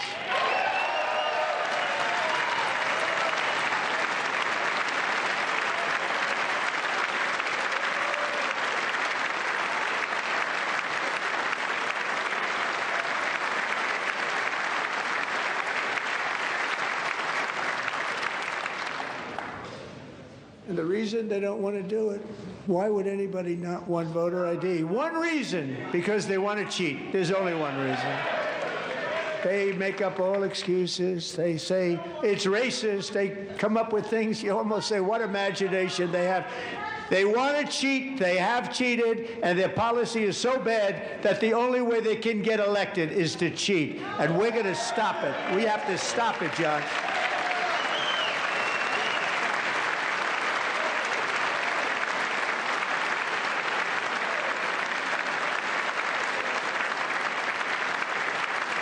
And here is one more opportunity to show common sense in government.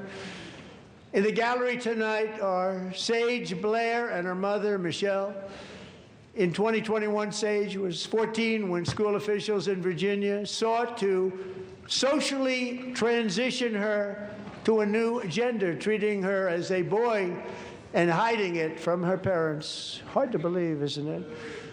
Before long, a confused Sage ran away from home after she was found in a horrific situation in Maryland A left-wing judge refused to return Sage to her parents because they did not immediately state that their daughter was their son. Sage was thrown into an all-boys state home and suffered terribly for a long time. But today, all of that is behind them because Sage is a proud and wonderful young woman with a full-ride scholarship to Liberty University. Sage and Michelle, please stand up.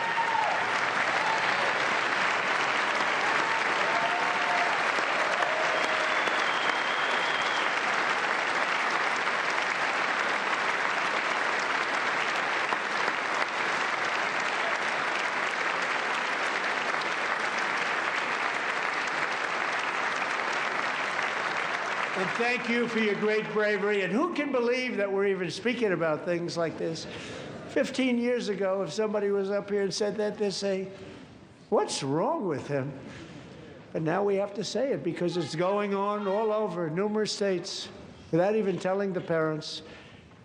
But surely we can all agree no state can be allowed to rip children from their parents' arms and transition them to a new gender against the parents' will. Who would believe that we're even talking about this? We must ban it, and we must ban it immediately.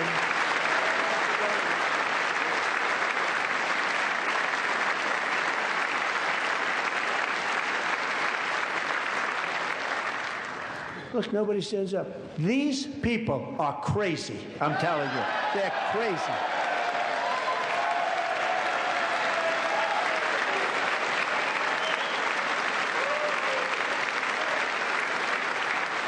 Amazing. Gentlemen. Boy, oh boy. We're lucky we have a country. With people like this, Democrats are destroying our country, but we've stopped it just in the nick of time, didn't we?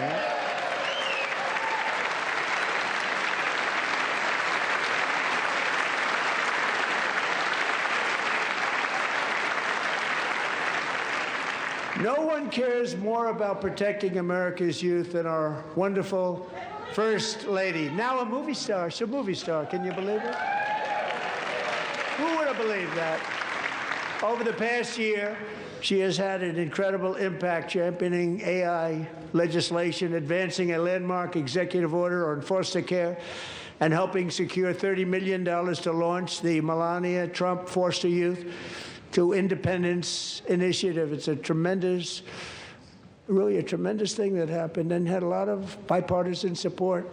She gets much better bipartisan support than I do. I get none. She gets a lot.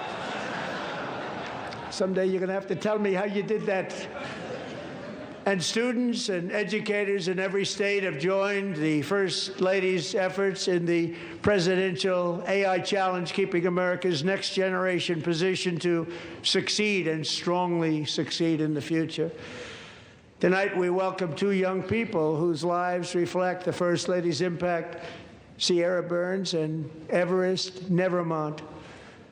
Thank you both, and Melania, thank you. I know how hard you worked on it. Thank you very much.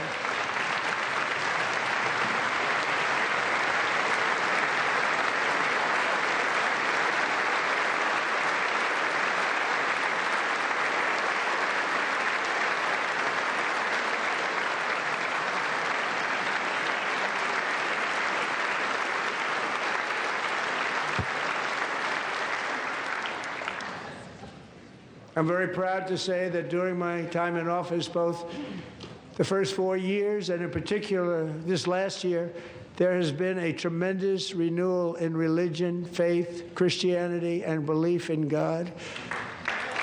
Tremendous renewal.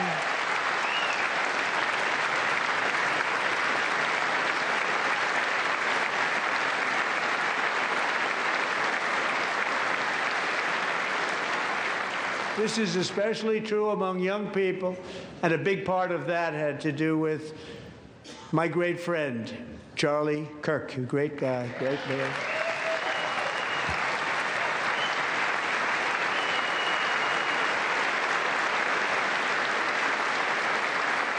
So last year, Charlie was violently murdered by an assassin and martyred, really martyred for his beliefs. His wonderful wife, Erica, is with us tonight. Erica, please stand.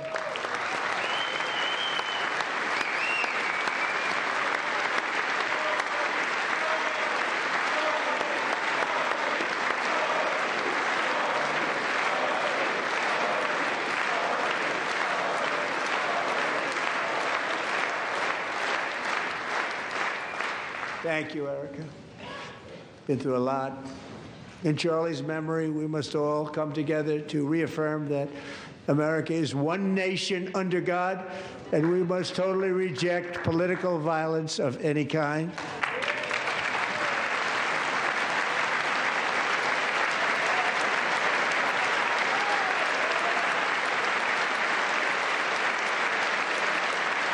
We love religion, and we love bringing it back, and it's coming back at levels that nobody actually thought possible. It's really a beautiful thing to see.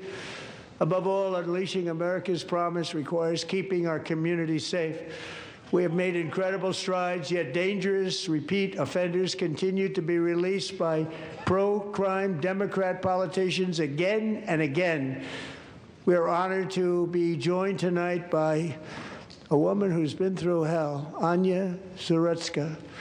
In 2022, she and her beautiful daughter, so beautiful, what a beautiful young woman, Irina, fled war-torn Ukraine to live with relatives near Charlotte, North Carolina. And by the way, what's going on with Charlotte? Last summer, 23-year-old Irina was riding home on the train when a deranged monster who had been arrested over a dozen times and was released through no cash bail, stood up and viciously slashed a knife through her neck and body. No one will ever forget. There were people on that train. No one will ever forget the expression of terror on Irina's face as she looked up at her attacker in the last seconds of her life. She died instantly. She had escaped a brutal war only to be slain by a hardened criminal, set free to kill in America, came in through open borders. Mrs. Zaretska, tonight I promise you we will ensure justice for your magnificent daughter, Irina.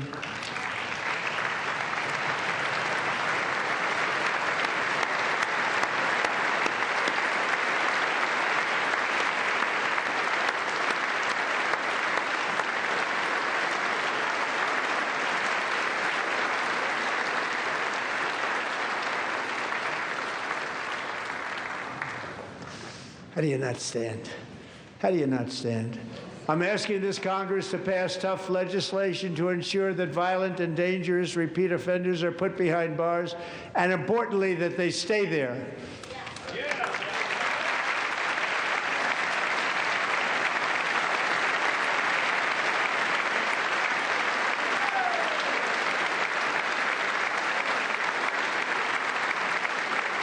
Starting last summer, I deployed our National Guard and federal law enforcement to restore law and order to our most dangerous cities, including Memphis, Tennessee, big success, New Orleans, Louisiana, big success, and our nation's capital itself, Washington, D.C., where we have almost no crime anymore in Washington, D.C. How did that happen?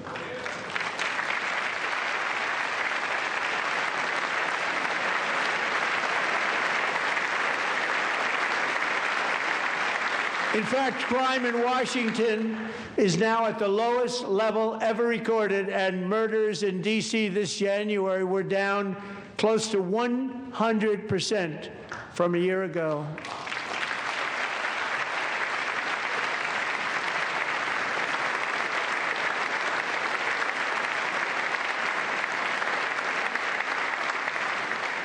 They don't like to hear that. One of the sick people, one of the brave service members who helped achieve this stunning turnaround was 20-year-old West Virginia Army National Guard Specialist Sarah Beckstrom. After a 4-month deployment, she voluntarily extended her service, and her rank was going to be lifted. She was doing so well. They were so proud of her. But the very next day, she was on patrol near the White House when she was ambushed and shot in the head by a terrorist monster from Afghanistan. Shouldn't have been in our country. And all because she wore the uniform of our nation, she was shot. He traveled here because he didn't like people wearing our uniform. He was sick and deranged, shouldn't have been in our country. Sarah Beckstrom died in order to defend our capital. and we are honored to be joined by her wonderful parents, Gary and Evalie. Your daughter was a true American patriot, and she will be greatly missed. She was a great person. I saw reports on her. They've never seen anything like her.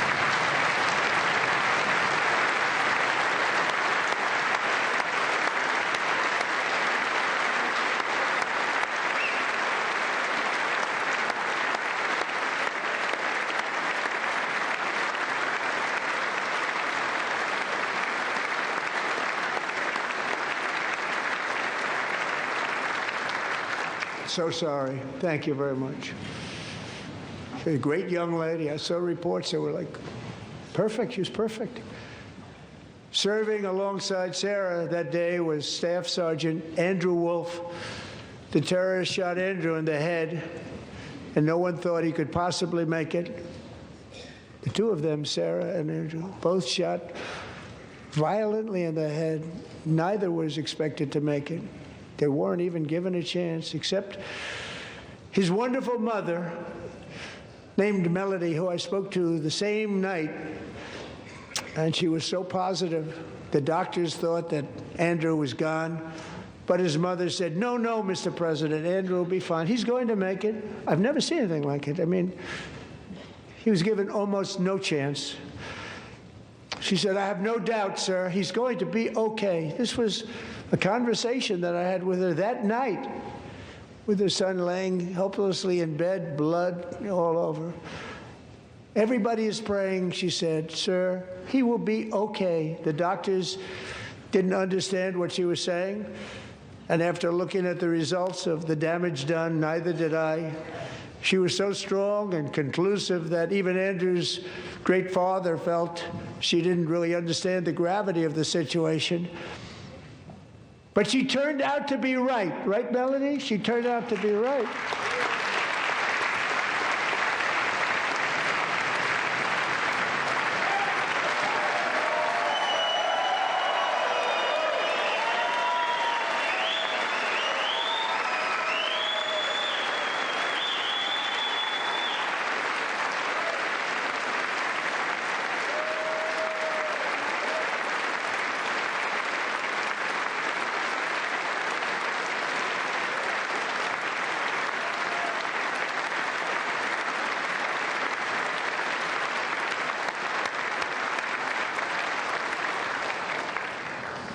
Amazing, actually. I said, where does this woman come from? She's the most positive person I've ever met. With God's help, Andrew has battled back from the edge of death, and we're talking about the edge of death, on his way to a miraculous recovery. He's got a little work to do, but he's doing great. Nice to see you. He's a good-looking guy. Nice to see you. Thanks, Andrew. Thank you very much.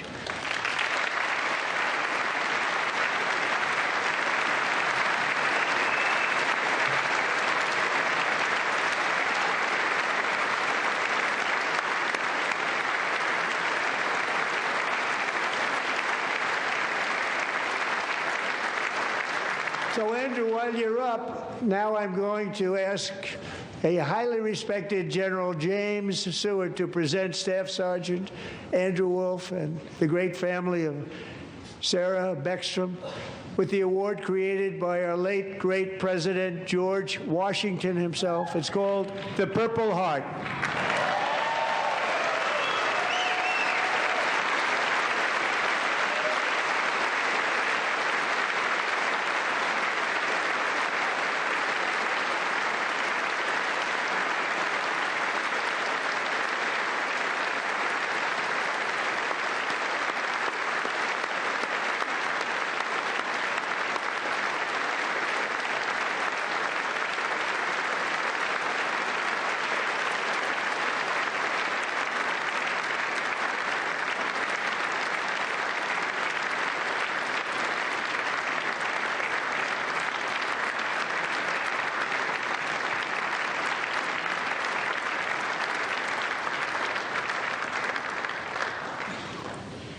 We love you all. Love you. We're proudly restoring safety for Americans at home, and we are also restoring security for Americans abroad. Our country has never been stronger. In my first 10 months, I ended 8 wars, including Cambodia. Isn't it funny? Sick people. Cambodia and Thailand. Pakistan and India would have been a nuclear war. 35 million people said the Prime Minister of Pakistan would have died if it were not for my involvement. Kosovo and Serbia, Israel and Iran, Egypt and Ethiopia, Armenia and Azerbaijan, the Congo and Rwanda, and of course the war in Gaza, which proceeds at a very low level. It's just about there. And I want to thank Steve Witkoff and Jared Kushner for your help. Thank you, Steve. Thank you, Jared.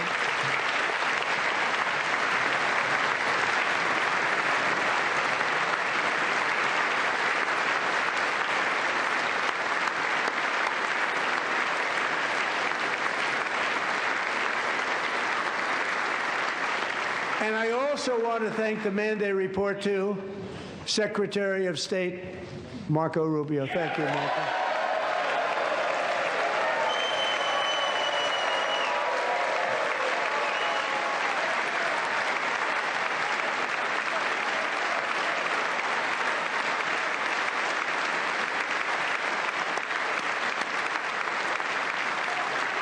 People don't like you.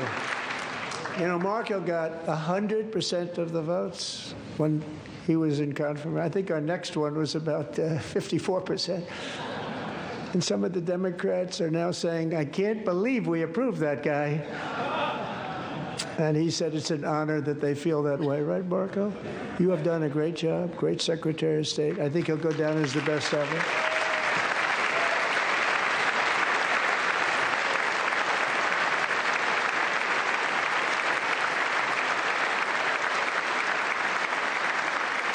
Under the ceasefire I negotiated, every single hostage, both living and dead, has been returned home. Can you believe that?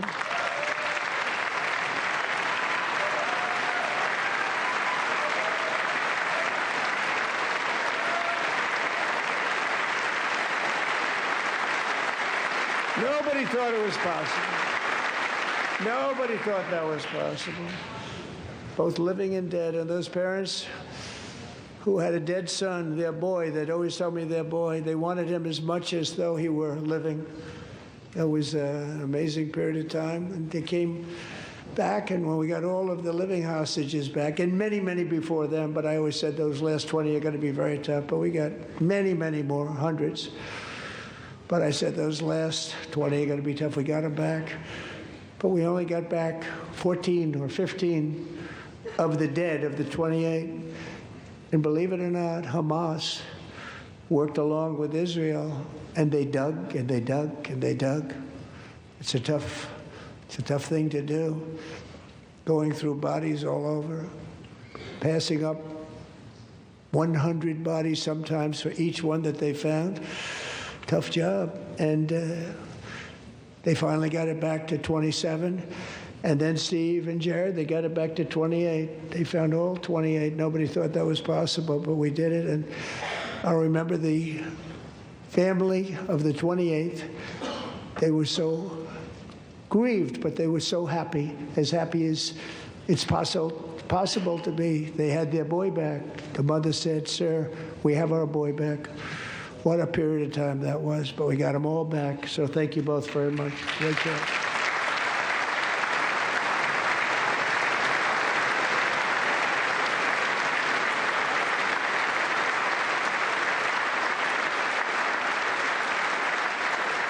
And we're working very hard to end the 9th war, the killing and slaughter between Russia and Ukraine, where 25,000 soldiers are dying each and every month. Think of that, 25,000 soldiers are dying a month.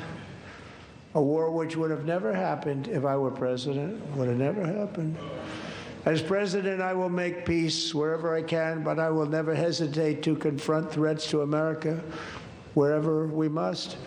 That's why in a breakthrough operation last June, The United States military obliterated Iran's nuclear weapons program with an attack on Iranian soil known as Operation Midnight Hammer.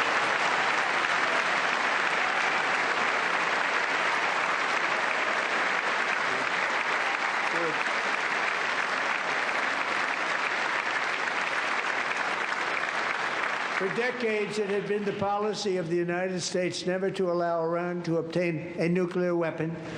Many decades. Since they seized control of that proud nation 47 years ago, the regime and its murderous proxies have spread nothing but terrorism and death and hate. They've killed and maimed thousands of American service members and hundreds of thousands and even millions of people with what's called roadside bombs. They were the kings of the roadside bomb. And we took out Soleimani. I did that during my first term. Had a huge impact. He was the father of the roadside bomb.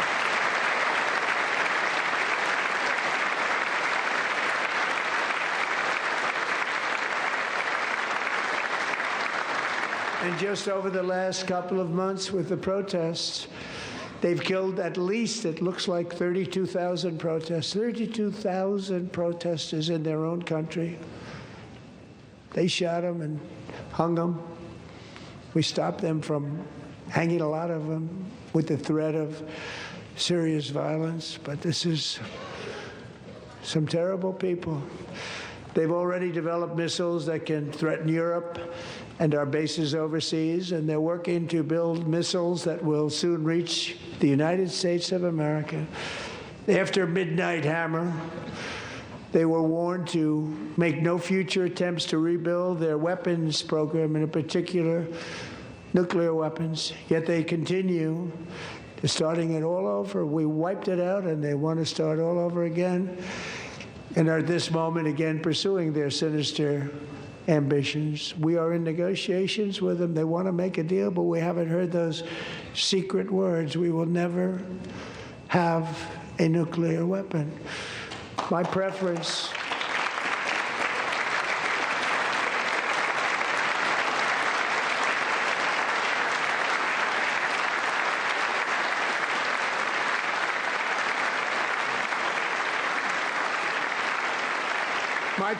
is to solve this problem through diplomacy. But one thing is certain, I will never allow the world's #1 sponsor of terror, which they are by far, to have a nuclear weapon. Can't let that happen.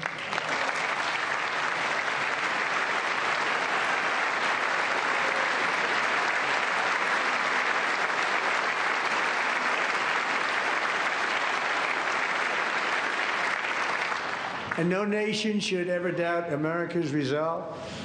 We have the most powerful military on earth. I rebuilt the military in my first term. We're going to continue to do so. Also, we just approved a $1 trillion budget. We have no choice. We have to be strong, because hopefully we will seldom have to use this great power that we built together. It's really called peace through strength, and it's been very, very effective.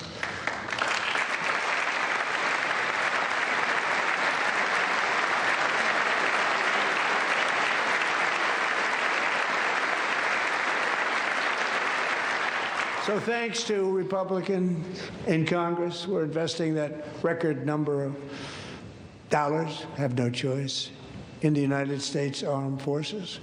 Also creating a lot of jobs, but we're not even doing it for that reason. Because, as I said, we have more jobs, more people working today than ever before in the history of our country.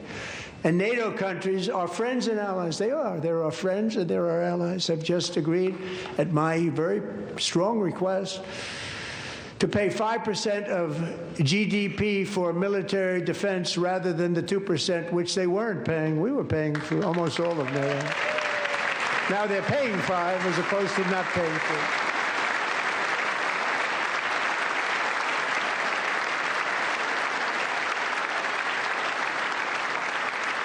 And getting that 5% was something which everyone said would never be done, could not happen. We got it really easily with one meeting. And big difference between 2% that's not paid. We were paying the freight of many of them. Very few were paid up. now 5% than they're paid. And everything we send over to Ukraine is sent through NATO, and they pay us in full. They pay us totally in full. Every branch of our armed forces is setting records for recruitment. This is so exciting. And every service member recently.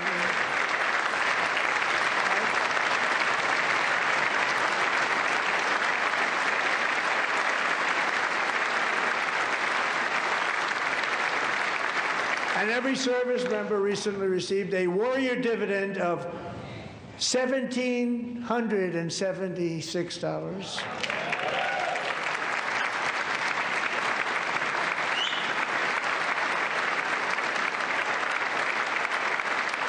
You know, they put it on my desk. We got the money from tariffs and other things, a lot of money we have. We have much more money than people understand. Have to rebuild that program a little bit, but it won't take long. But we got the money, and it was $1,775, and they wanted my approval. And I said, what's the number? $1,775. I said, wait a minute. For $1 more, we can have $1,776. It's going to... I said, we're going to figure that. I never asked anybody if we could afford it. $1 more. I said, $1,776. And I said, that's good. And I'll tell you what, our military, that was 4 months ago, our military, I never see a person in the military that doesn't thank me for it, so we're honored to do it. They deserve it. And we call it 1776. It was great. And we love our military. We love our law enforcement. We love our firemen. You know, the firemen don't get mentioned enough. We love our firemen. We're also...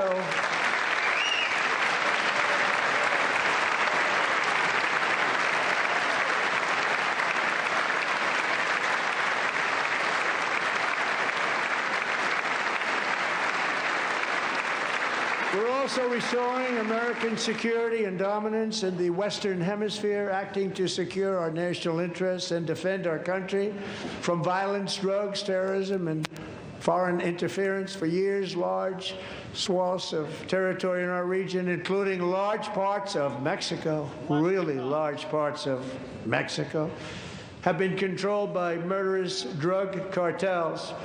That's why I designated these cartels as foreign terrorist organizations, and I declared illicit fentanyl as a weapon of mass destruction.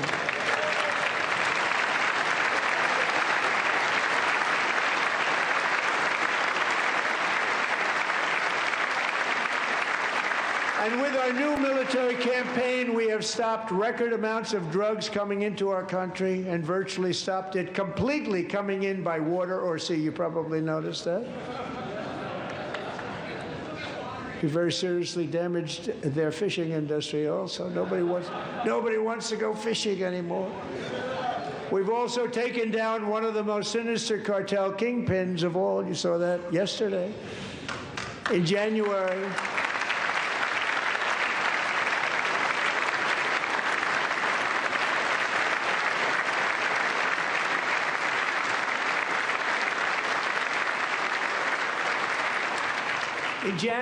elite American warriors carried out one of the most complex, spectacular feats of military competence and power in world history. No one's seen anything like it. Foreign leaders, I won't tell you who, called me and they said, very impressive, very impressive. They couldn't believe, they all watched, they saw what happened. This is a different fighting force that we had years ago when we fought to tie. You know, it's a great fighting force. I'm so proud of it.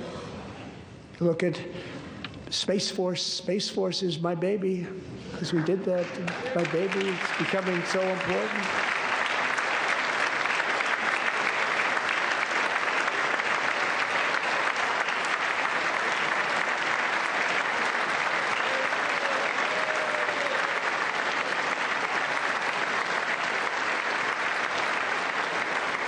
And America's armed forces overwhelmed all defenses and utterly defeated an enemy, good fighters, to end the reign of outlaw dictator Nicolas Maduro and bring him to face American justice.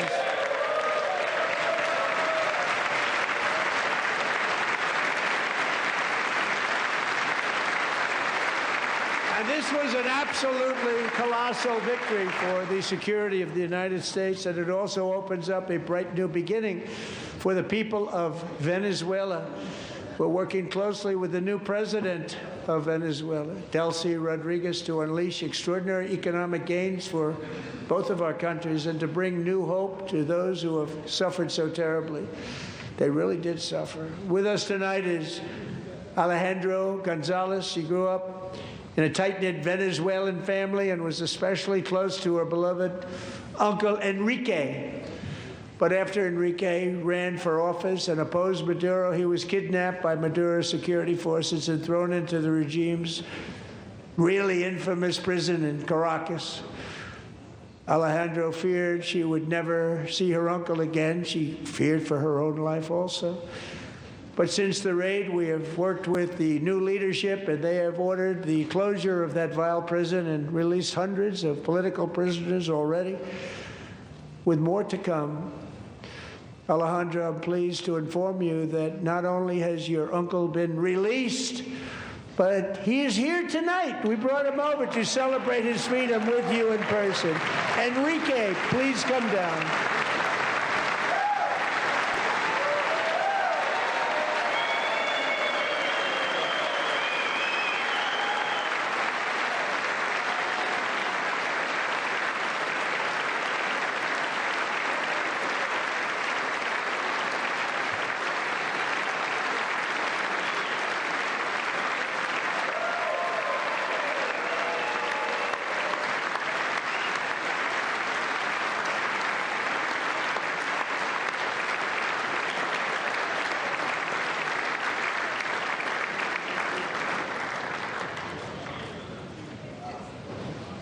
Thank you, Enrique. Have a good time.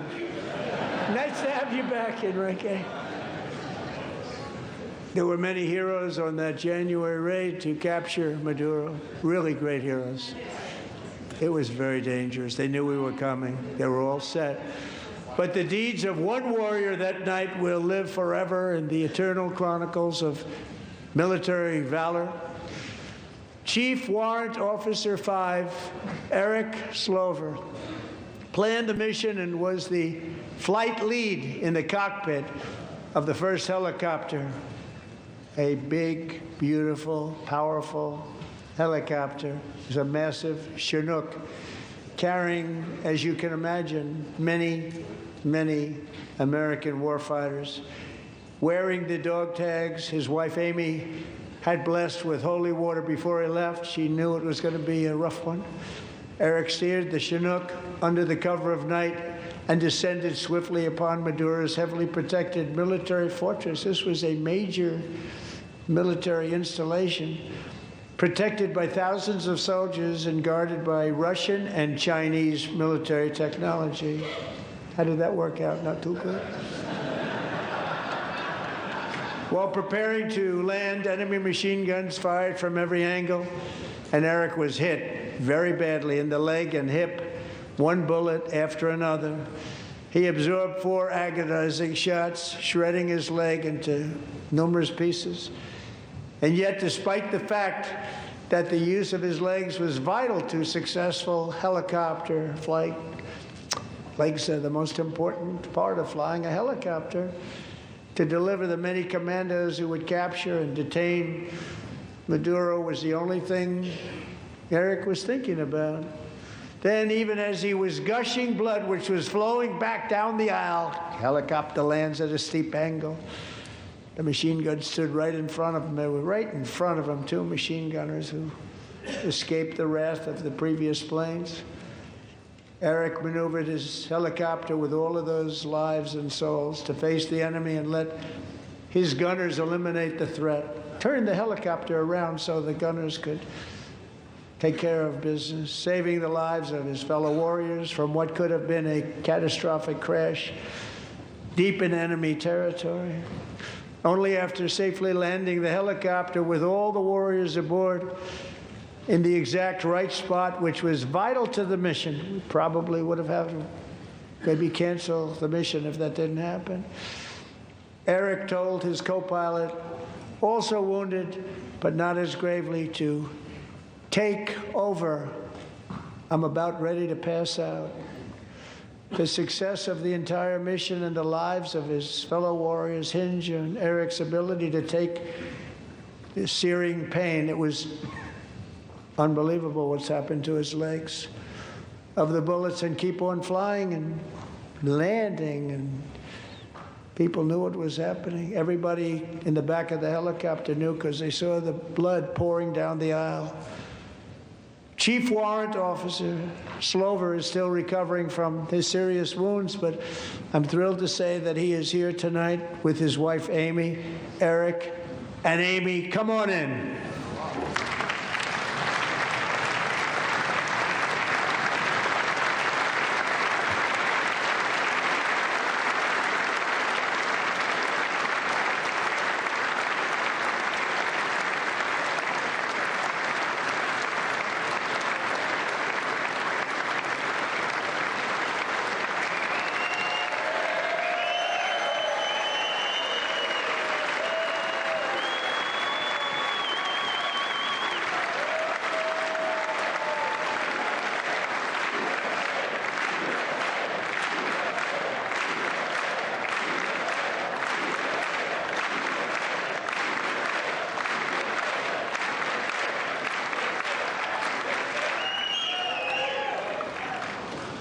So we have a surprise for Eric and Amy. In recognition of Eric's actions above and beyond the call of duty, I would now like to ask General Jonathan Braga to present Chief Warrant Officer Slover with our nation's highest military award, the Congressional Medal of Honor.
Well, thank you very much, Eric and Amy.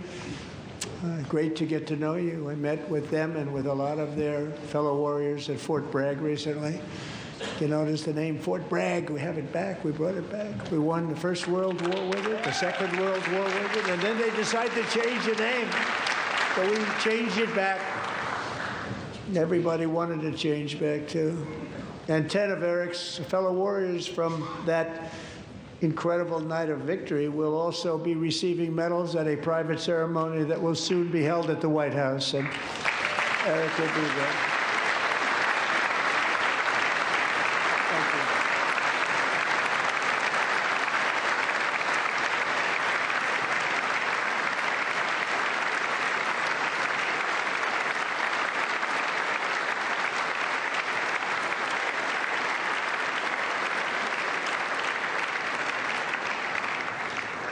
Thank you, Eric.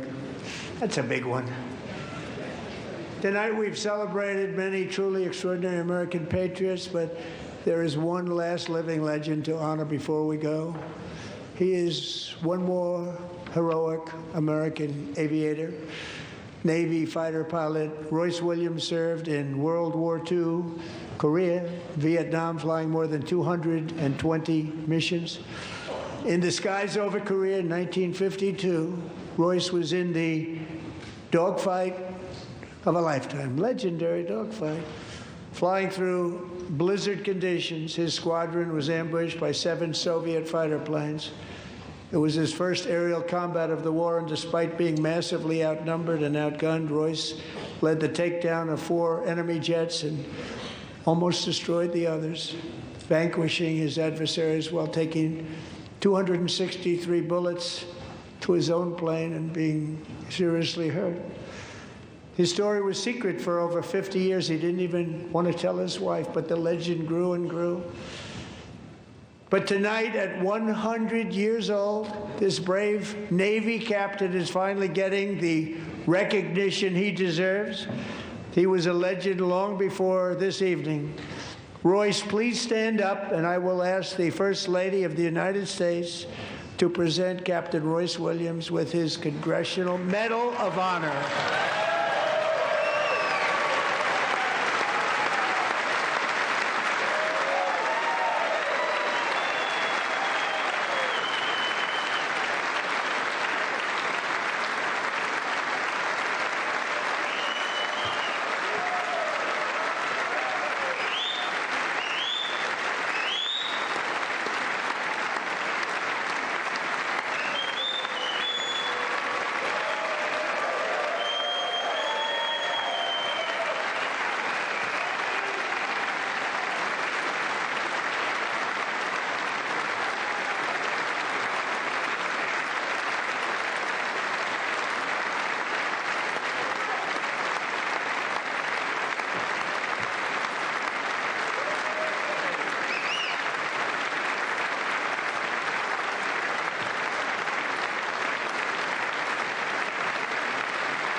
Thank you, Royce, and thank you, Eric.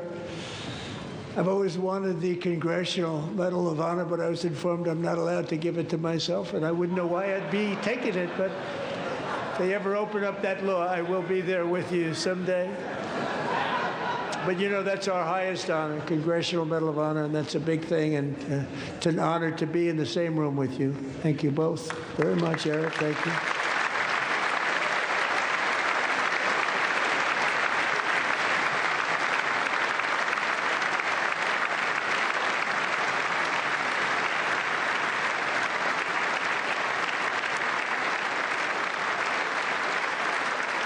Thank you. 250 years is a long time in the life of a nation, but in another sense, it's really a mere moment in the eye of history. Two of the gentlemen we met in the gallery this evening took their first breaths 1 century ago, 100 years before that, on July 4th, 1826, the author of the Declaration of Independence, brilliant, Thomas Jefferson, drew his last breath. Just a single long human lifespan separates the giants who declared and won our independence from the heroes who stand among us tonight. Everything our nation has done, everything we have achieved, has been the work of those few great lifetimes. In those brief chapters, Americans built this nation from 13 humble colonies into the pinnacle of human civilization and human freedom, the strongest, wealthiest, most powerful, most successful nation in all of history. Americans ventured out across the daunting and dangerous continent.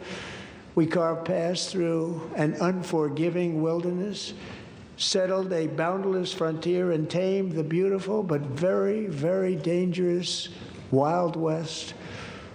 From empty marshes and wide open plains, we raised up the world's greatest cities. Together, we mastered the world's mightiest industries and shattered history's monstrous tyrannies. And we liberated millions from the chains of fascism, communism, oppression, and terror. Americans lifted humanity into the skies on the wings of aluminum and steel. And then we launched mankind into the stars on rockets powered by sheer American will and unyielding American pride. We wired the globe with our ingenuity. We captivated the planet with American culture. And now we are pioneering the next great American breakthroughs that will change the entire world. All of this and so much more is the enduring legacy, unmatched glory of the hardworking patriots who built and defended this country and who still carry the hopes and freedoms on all of humanity's backs. For years they were forgotten, betrayed, and cast aside. But that great betrayal is over, and they will never be forgotten again. Because when the world needs courage, daring, vision, and inspiration, it is still turning to America. And when God needs a nation to work his miracles, he knows exactly who to ask. There is no challenge Americans cannot overcome, no frontier too vast for us to conquer, no dream too bold for us to chase, no horizon too distant for us to claim. For our destiny is written by the hand of providence, and these first 250 years were just the beginning. From the rugged border towns of Texas to the heartland villages of Michigan, from the sun-kissed shores of Florida to the endless fields of the Dakotas, and from the historic streets of Philadelphia to right here in our nation's capital, Washington, D.C., the golden age of America is upon us. The revolution that began in 1776 has not ended. It still continues because the flame of liberty and independence still burns in the heart of every American patriot. And our future will be bigger, better, brighter, bolder, and more glorious than ever before. Thank you, God bless you, and God bless America.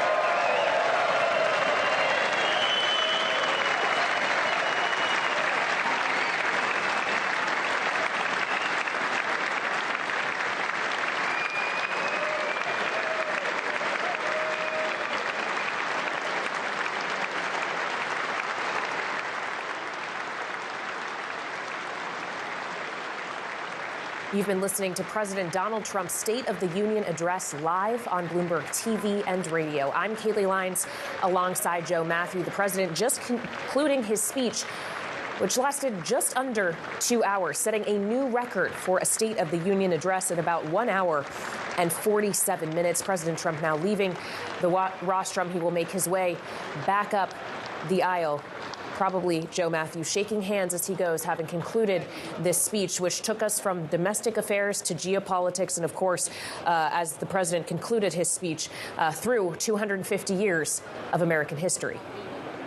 That's right, Kailey. As the chairman of the Joint Chiefs and the chiefs themselves leave the chamber, the President of the United States wrapping the longest State of the Union address in American history. As I speak to you live from Statuary Hall, just outside of the House chamber where this is taking place, with the live view of the President still taking selfies there with Kat Kamek. We're going to see all the members stream by. In fact, they're just now beginning to leave the room. There were a couple of folks who left early in Ilhan Omar and some of the other Democrats who were not very happy about what the president was saying there. That did, Kailey, break into a little bit of a call and response there as the president veered off the script. But you're right.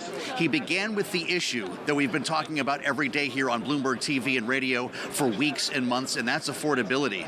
The president of the United States talking about getting prices down. He talked about seeing gas when he was on the road for less than $2 a gallon, which is not something that many Americans enjoy. Saying that our State of the Union is strong and pointing to the end of DEI, among among other issues that he got to very early in the speech, and then, of course, got to the tariffs. Kailey, many of us were wondering exactly what he was going to say to the justices of the Supreme Court who were sitting there in the front row.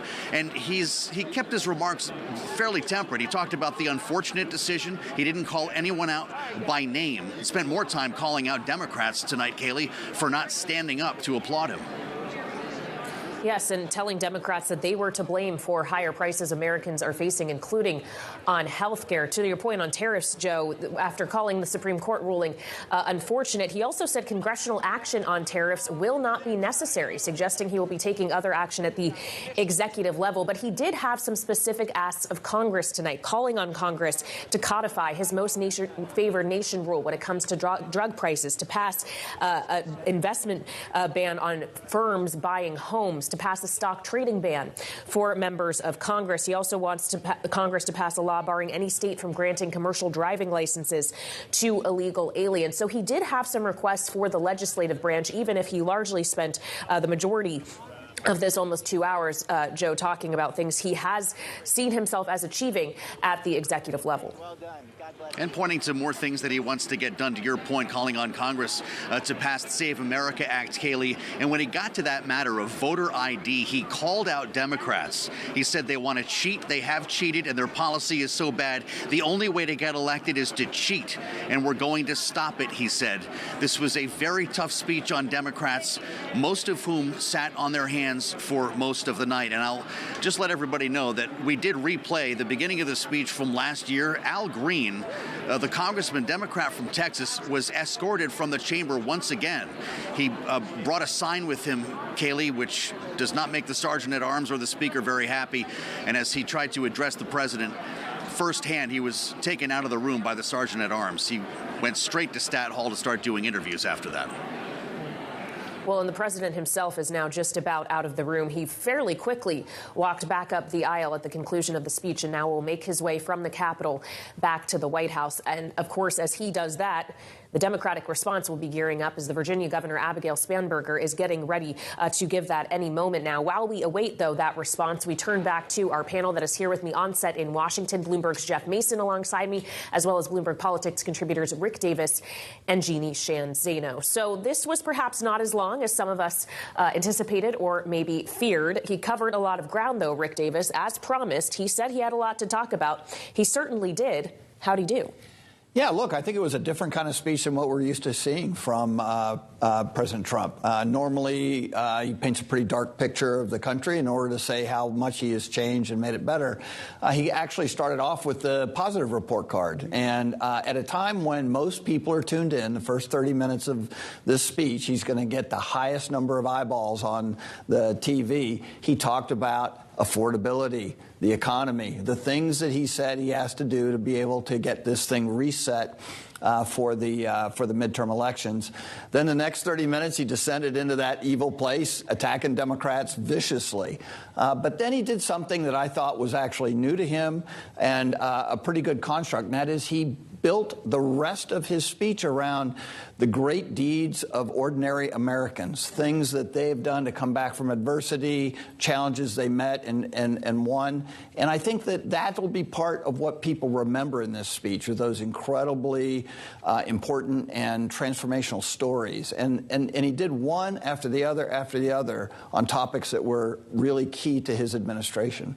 Well, so obviously there were those personal notes there, Jeannie, but as Rick talks about this, him starting essentially with the issue of affordability at the time when most Americans were likely still tuned in. I'm not sure how many we could say the same of now at 11 p.m. past it on the East Coast. How do Democrats, how does Governor Spanberger now counter that and say, no, we own the issue of affordability. The president is not doing a good job? I think her task tonight is to remind people what it has been like for them to live during this first year of Trump's second term. And that has been chaos. It has been high costs. It has been a president who is not focused on affordability until tonight. I agree with Rick. I think he got the memo from Susie Wiles. Affordability. With our first hour was on affordability. But what he didn't do is say how he is going to fix and address express how people feel, and I don't think he changed any mind. So I think it was better than I thought it might be, but it wasn't enough to give people confidence that anything is going to change in the next year or two. And I don't think you're going to see independents, Latinos, young people say, you know what, I'm back on board with this. Well, and so I guess that's the question we'll all be asking in the coming hours and days, Joe, which is, did it move the needle at all? And I would imagine, depending on what party you're in, coming out of the chamber into Statuary Hall, you have an answer to that. Well, that's true, Kailey. And of course, Republicans and Democrats are going to be getting their talking points together here, beginning with the official response. Abigail Spanberger, by the way, is going to be coming from Colonial Williamsburg. This is going to be interesting when she speaks to us in just a couple of moments' time, knowing that she's going to seize on the theme of affordability this evening, as the president attempted to at the top of the address. And we are expecting that to come any moment now. Governor Spanberger from Colonial Williamsburg. Just quickly as we await that, Jeff, talking about this kind of narrative reset or lack thereof, is that what the president was able to achieve tonight or not? It doesn't seem like a reset to me. You know, my job as a White House reporter and all the other reporters who are covering this tonight would be to look for the news. And usually we look for new policy, something that he would unveil or suggest, this is what I'm going to work on in the coming year. And there just wasn't a lot of that in this speech. I think Rick is right that there was certainly a nice tone at the end that wouldn't be applicable to the entire speech, but that there was a nice tone at the end. But what was new? It was mostly a lot of President Trump's greatest hits, and certainly talking about his defense, which we were discussing before the speech, his defense of his performance, his defense of his administration, of the economy that he inherited, which he blamed on President Biden. Those are all things that are pretty regular aspects of a Donald Trump speech. There weren't at least a lot of major new policies with regard to the economy, with regard to affordability, even though, again, he did address it and he touched on it. But he didn't offer a vision for how it's going to go forward. Yeah, and what role the various branches of government, specifically the members of Congress who were before him, will play in that versus action he will continue to take on his own at the executive level. Of course, President Trump did weigh into geopolitics as well. We'll be talking about that, but I would imagine affordability is what Governor Abigail Spanberger is going to focus on in this Democratic response. Good evening. Good evening and welcome to historic Williamsburg. We are gathered here in the chambers of the House of Burgesses. In 1705, the people of the Virginia colony gathered here to take on the extraordinary task of governing themselves. Before there was a Declaration of Independence, a Constitution, or a Bill of Rights, there were people in this room. The people who served here ultimately dreamed of what a new nation, unlike anything the world had ever seen, could be.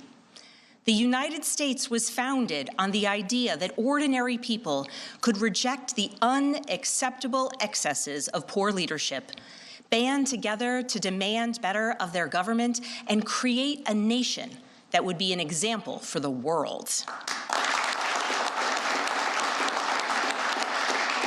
And this year, as we celebrate 250 years since America declared our independence from tyranny, I can think of no better place to speak to you as we reflect on the current state of our union. Tonight, as we watched our nation's lawmakers gather for a joint session of Congress, we did not hear the truth from our president. So let's speak plainly and honestly. And let me ask you, the American people watching at home, 3 questions.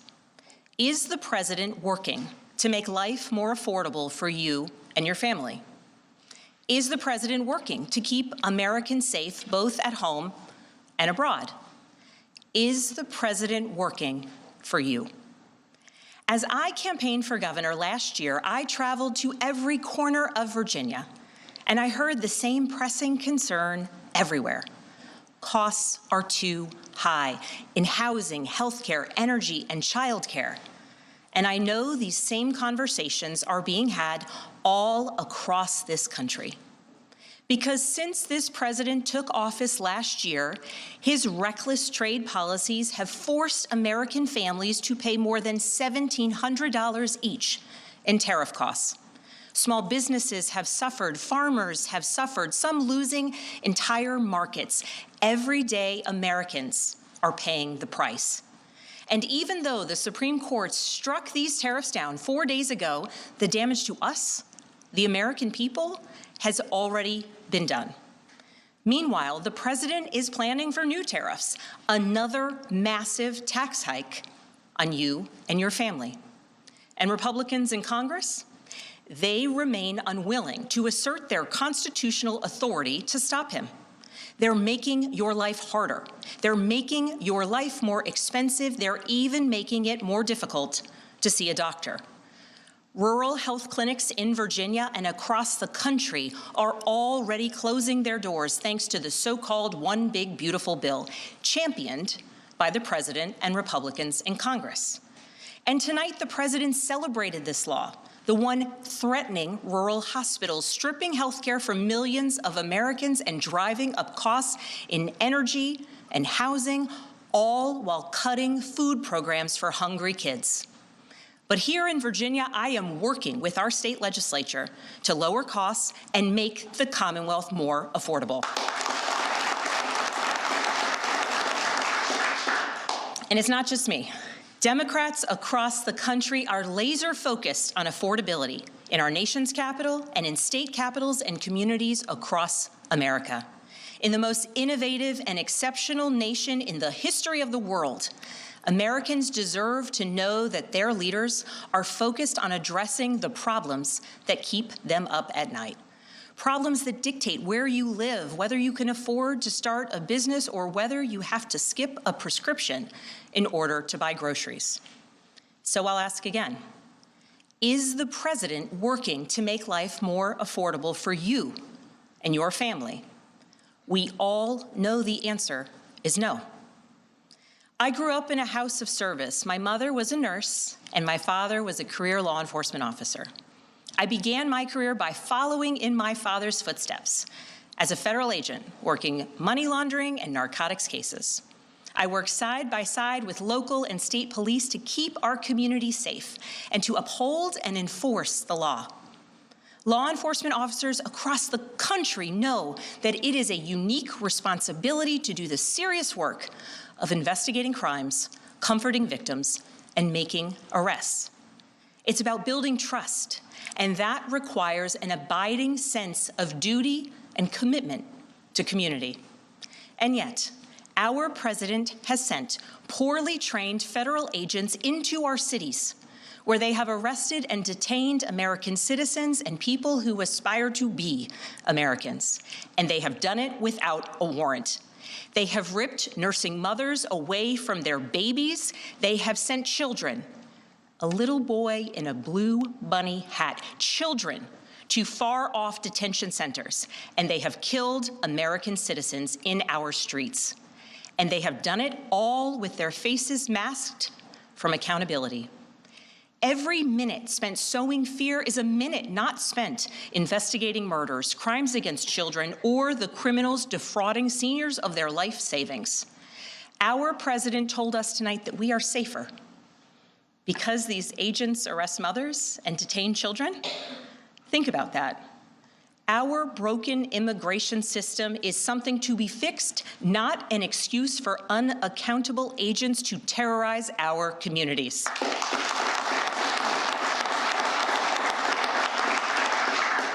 After working in law enforcement, I continued my career of service as a CIA officer, working undercover to protect the United States and our allies from global threats, terrorism, nuclear weapons, and the aggression of adversarial nations around the globe.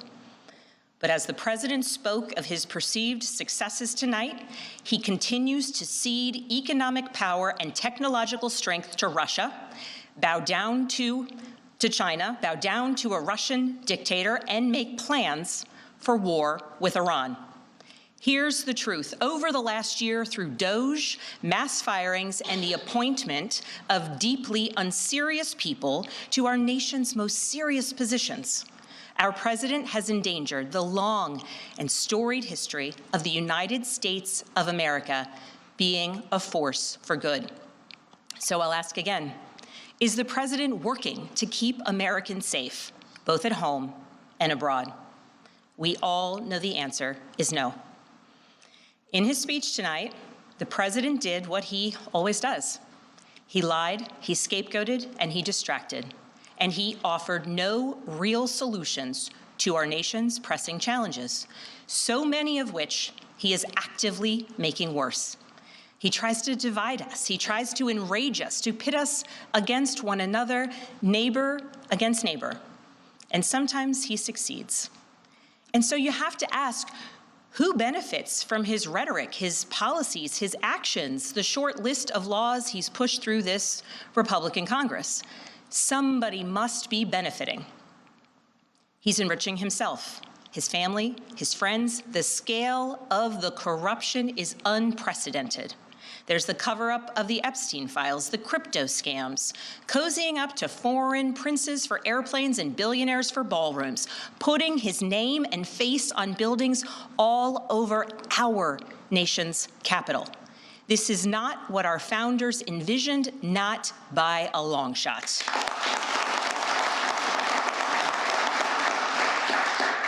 So I'll ask again, is the president working for you? We all know the answer is no. But here's the special thing about America. On our 250th anniversary, we know better than any nation what is possible when ordinary citizens, like those who once dreamed right here in this room, reject the unacceptable and demand more of their government. We see it in the determination of students organizing school walkouts all across the country, whose voices are becoming so powerful that the governor of Texas seeks to silence them. We see it in the bravery of Americans in Minnesota standing up for their communities, from peacefully protesting in sub-zero temperatures to carpooling children to school so that their immigrant parents are not ripped away from them in the parking lot. As a mother of 3 school-aged daughters, I am inspired by their bravery, but I am sickened that it is necessary. And Americans across the country are taking action. They are going to the ballot box to reject this chaos. With their votes, they are writing a new story, a more hopeful story. In November, I won my election by 15 points.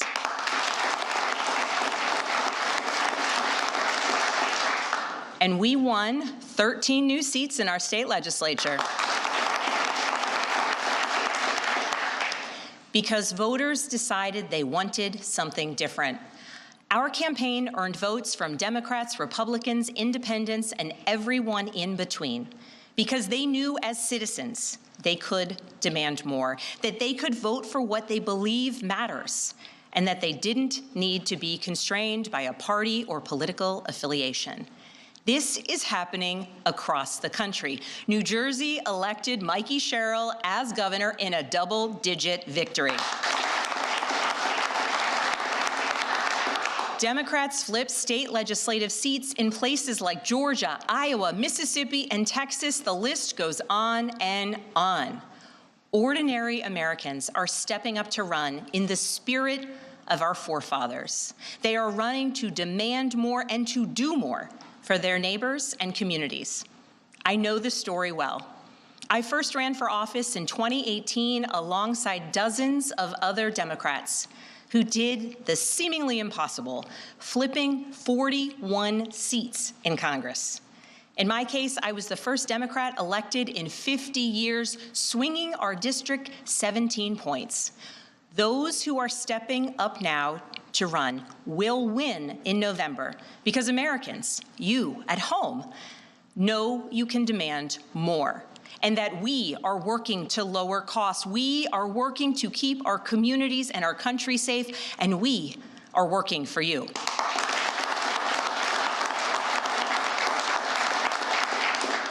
In his farewell address, George Washington warned us about the possibility of, quote, cunning, ambitious, and unprincipled men rising to power. But he also encouraged us, all Americans, to unite in a common cause, to move this nation forward. That is our charge once more, and that is what we are seeing across the country. It is deeply American and patriotic to do so, and it is how we ensure that the state of our union remains strong, not just this year, but for the next 250 years as well, because we, the people, have the power to make change, the power to stand up for what is right, the power to demand more of our nation.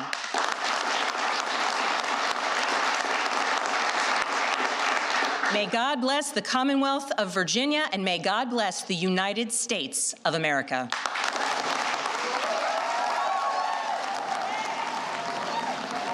Governor Abigail Spanberger, the newly elected governor of Virginia, live with the official Democratic response to President Trump's State of the Union address. There you have it live from Colonial Williamsburg. And joining us now, as you can see, if you're with us on Bloomberg TV, is the Secretary of the Interior, Doug Burgum. Mr. Secretary, great to have you with us here on Bloomberg TV and radio. I know you didn't have a chance to hear what Governor Spanberger was saying just now, but I'd like to zero in on the president's speech with you from your vantage point. Record length and a lot to talk about. What did he propose for the year ahead that's important to your agency? Well, let's just start at the top line. This is incredibly courageous, forward-looking talk and celebrating our 250th anniversary as a country, going literally back to our founding. And then tonight, who would have known when you're coming to hear the speech, you're going to get an opportunity to be present for the Medal of Honor being delivered twice.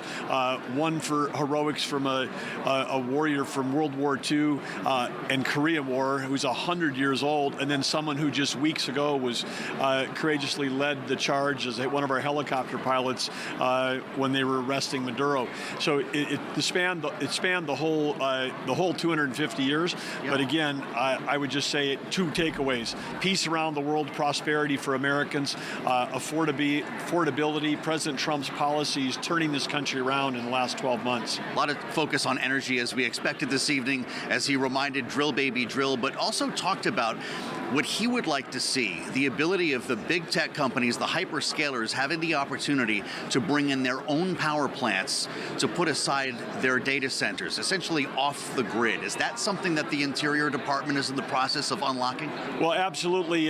Through the National Energy Dominance Council that runs out of the White House, that President Trump has asked Secretary Chris Wright and I to lead, Secretary of Energy. We're working hard to make sure that we can do this, have this behind-the-meter capability, BYOP, bring your own power, because we need power. This is about energy addition. There is no energy transition. President Trump understands that we've got to have energy abundance. We've got to be able to sell energy to our friends and allies, including those that have been dependent on our adversaries. I mean, if you're getting energy from Iran or Russia and they're funding terrorism or wars, I mean, we can stop wars and stop terrorism by having energy abundance from the U.S., but enough abundance that we can keep prices for energy here at home low, even with the demand increase, so that we can win the AI arms race against China, which part of that race is who can generate the most electricity, because this is the first time in history you can take a kilowatt of electricity and turn it into intelligence. President Trump understands that.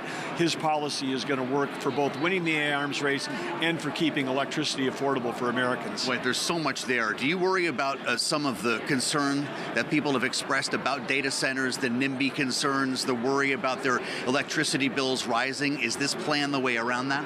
Absolutely, because if it's off the grid, it's not putting any burden on the grid itself, and it's not putting any pressure on ratepayers. Matter of fact, in North Dakota, when I was still governor there just 15 months ago, we were completing a $1.2 billion data center, and the electricity rates were going to go down for all the people in there, because you're spreading the cost across a big industrial buyer in a rural area. So there are ways where you can add capability, add a big power user like that. If you do it in the right way, it actually brings power down. So it's only people that would be opposed to for other reasons, including the climate extremists, would come up with a story that says that artificial intelligence is going to raise your rates automatically. That's only with the wrong policies. With the right policies, they'll stay the same or go down. Really interesting. Our audience is deeply concerned about the future of that AI race, what it means for this country. The president said a bit about that this evening, but clearly it's one of many priorities that he's pursuing in this new year. What's the most important way to win that AI race, even as the markets start to question some of the spending that we're seeing from these massive companies? They're the size of countries, Mr. Secretary. Yes, well, but again, this is we're in recovering new territory, and we're going to see incredible capital flows around the world, and those capital flows, record capital flows, are going to go to places that have ample, affordable, reliable, and secure power, and that's going to be countries, and it's going to be states within those countries, within Europe. It may be certain countries as opposed to all of the EU. Secretary Chris Wright and I today met with 21 energy ministers from Central and Eastern Europe. Again, the race is on. People that have sensible energy policies that focus on affordable, reliable, and secure energy are going to see a boom in investment going forward, because it's not just the data center, it's what follows that, advanced manufacturing, the physical AI, because AI will be the greatest productivity increase that humanity has ever seen. It really is an extension of human capability, whether it's curing cancer, providing a tutor for every school kid in the world, or solving the most complex problems that we've ever faced. This is something that we need, and America and the free world needs to make sure that we're competitive in this AI arms race, and the way we do that is generate more power. Energy addition, there is no such thing as energy transition if you're shutting down 7x24 secure base load and adding intermittent, unreliable, foreign-sourced energy. That's energy fantasy. President Trump's focused on energy reality. You're not only the Interior Secretary, but you're also a surrogate of the President. Typically, after the State of the Union, we see Cabinet Secretaries fan out across the country to hit home, to deliver the message that the President began tonight. Do you have travel plans? What do the next weeks and months look like for you? Well, absolutely, and of course, all the Cabinet Secretaries will tie it in with part of their job, so I'm going to be heading out to western states where we have a large degree of federal land, a lot of intersection with those federal assets. What we like to say, the Department of Interior has got the largest balance sheet in the world, 500 million acres of land, 700 million acres of subsurface rich with minerals, 3 billion acres of offshore from American Samoa to the U.S. Virgin Islands, the Gulf of America, which represents a huge energy component mix for our country. But yeah, we'll be spanning out and delivering the message, and the message is one that's a forward-looking prosperity. When you talk about the policies for your businesses, we're talking about cutting taxes, massively cutting regulations, record investment, incomes are up, inflation is down, interest rates are down, and affordability of housing is becoming more affordable. I mean, this is President Trump's right. We are entering a new golden age of abundance. This first year was an amazing 180-degree turnaround. The next year going forward could be nothing short of an economic miracle. We'll be watching for you here in Washington on the campaign trail throughout the midterms. Mr. Secretary, thanks for joining us once again on Bloomberg TV and radio. Thank you for being here. Absolutely. Doug Burgum. Being in front of this great statue of one of the great North Dakotans. We worked that out for you on the North Dakota statue here in Stat Hall. Kailey, I'll send it back to you in the Bureau. All right, Joe, with the Secretary of the Interior, thank you so much. And here with me in our Washington studios still as we round out this evening, Bloomberg's Jeff Mason, alongside Bloomberg Politics contributors Rick Davis and Jeannie Shanzano. So we've now gotten through the speech, the Democratic response, both of which, at least in part, centered around the idea of affordability. The question is going to be where that narrative goes next in the aftermath of this. Jeff, did we really hear the president saying much today in terms of how he is going to further advance the so-called affordability agenda, if you will? What's the action we can expect next if he wants to get prices down? Yeah, I think that's the big question for Republicans, and it's the question that he had to answer tonight, and that his administration and his fellow Republican lawmakers in Congress have to answer as they go into the midterms. I don't know what the answer is. He talked a little bit about tariffs. He talked about the tax cuts from the big, beautiful bill. He, again, as I said before, defended his record, or praised his record, really, from the first year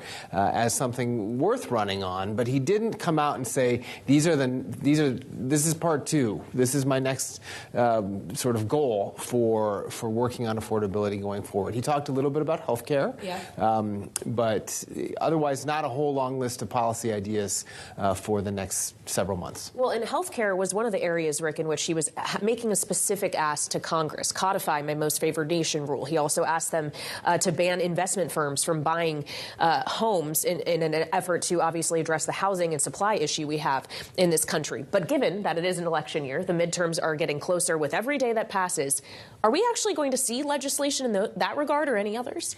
Yeah, I don't think there's really going to be an appetite in Congress to spend a lot of time legislating. This is a year where they go back to their districts and they try to win re-election. So certainly the energy that the House had to pass his, big, beautiful bill and other items in the first-year agenda is just not going to be there this time. Plus, even their margins are slimmer than they were at the start of the last year. And I, too, was surprised that he didn't spend more time on health care in the sense that, this is the cause of the greatest, longest government shutdown in history just a few months ago. And yet he really just sort of retreaded the same rhetoric that he's done before. So, yeah, I think there's something in there that he could campaign on. These are not programs that are necessarily new, but if he actually stuck with it and talked about these housing issues, talked about some of the drug pricing activity, talked a little bit about, what's going on with health care, and, of course, really dug in on some of these affordability issues, that could actually be a platform to go forward. I don't think it's so much he needed something new today, but, can he actually sustain the rhetoric that he gave to the American people tonight longer than one night? Well, that is the question, and not just, of course, his remarks on the economy, but on what is supposed to be his other strongest issue, Jeannie, which is immigration. Knowing he delivered this speech with the Department of Homeland Security still shut down, calling for Democrats to fund it, yes, but did you sense a president that is any closer to reaching some kind of compromise with Democrats on reforms to ICE and in immigration enforcement? No, and this was another area I was surprised by because the president seemed to double down. He talked a lot about the border, and then he consistently kept talking about the fact that the immigrants are criminals, something that we know is not true, and the people they are deporting are criminals. Even his own government says that is 7 to 14% of the people deported, and it doesn't work for him in any way. It is not true, and it doesn't address the problems that Democrats have raised, or the problems, quite frankly, the American public have raised. And the Democrats would like nothing more than to keep talking about this. It's the first time, and I know that Rick knows this issue so well, that Democrats, probably in decades, have been on the popular right side of immigration. They are thrilled and they want to stay there. So he did them a favor. I also thought it was interesting how Governor Spanberger addressed both that issue and the economy. I think it's probably a little bit of a playbook for how Democrats are going to address these issues in the coming months. She asked, is the president working for you? Is the president helping on affordability? She didn't name check the two people who were killed in Minneapolis, but she mentioned that ICE agents had killed Americans on the streets of the United States.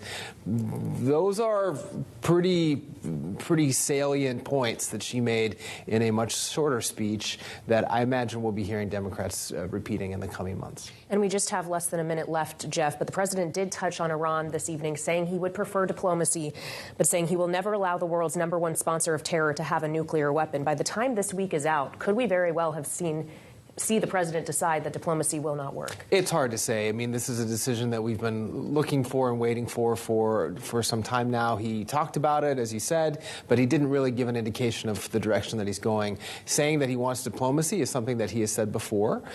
So we'll see if they are able to come up with a deal. Talks in Geneva on Thursday.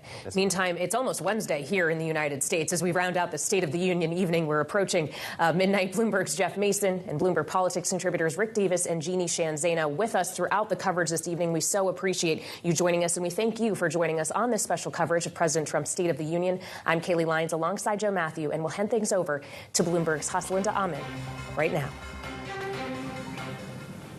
Kailey, thank you so much for that. We know it's been a big night for the U.S. Big proclamations. Here in Asia, the biggest bank in Europe released its earnings. HSBC beat profit expectations as its wealth business fueled another strong year. The bank posted pre-tax profit of $29.9 billion, topping analyst estimates. CEO Georges El-Hadri says 2025 was a year of decisive action as it pushed through sweeping restructurings and an Asia-focused America's strategy, including taking Hang Seng Bank private. Shares have surged almost 90% since he took over in 2024.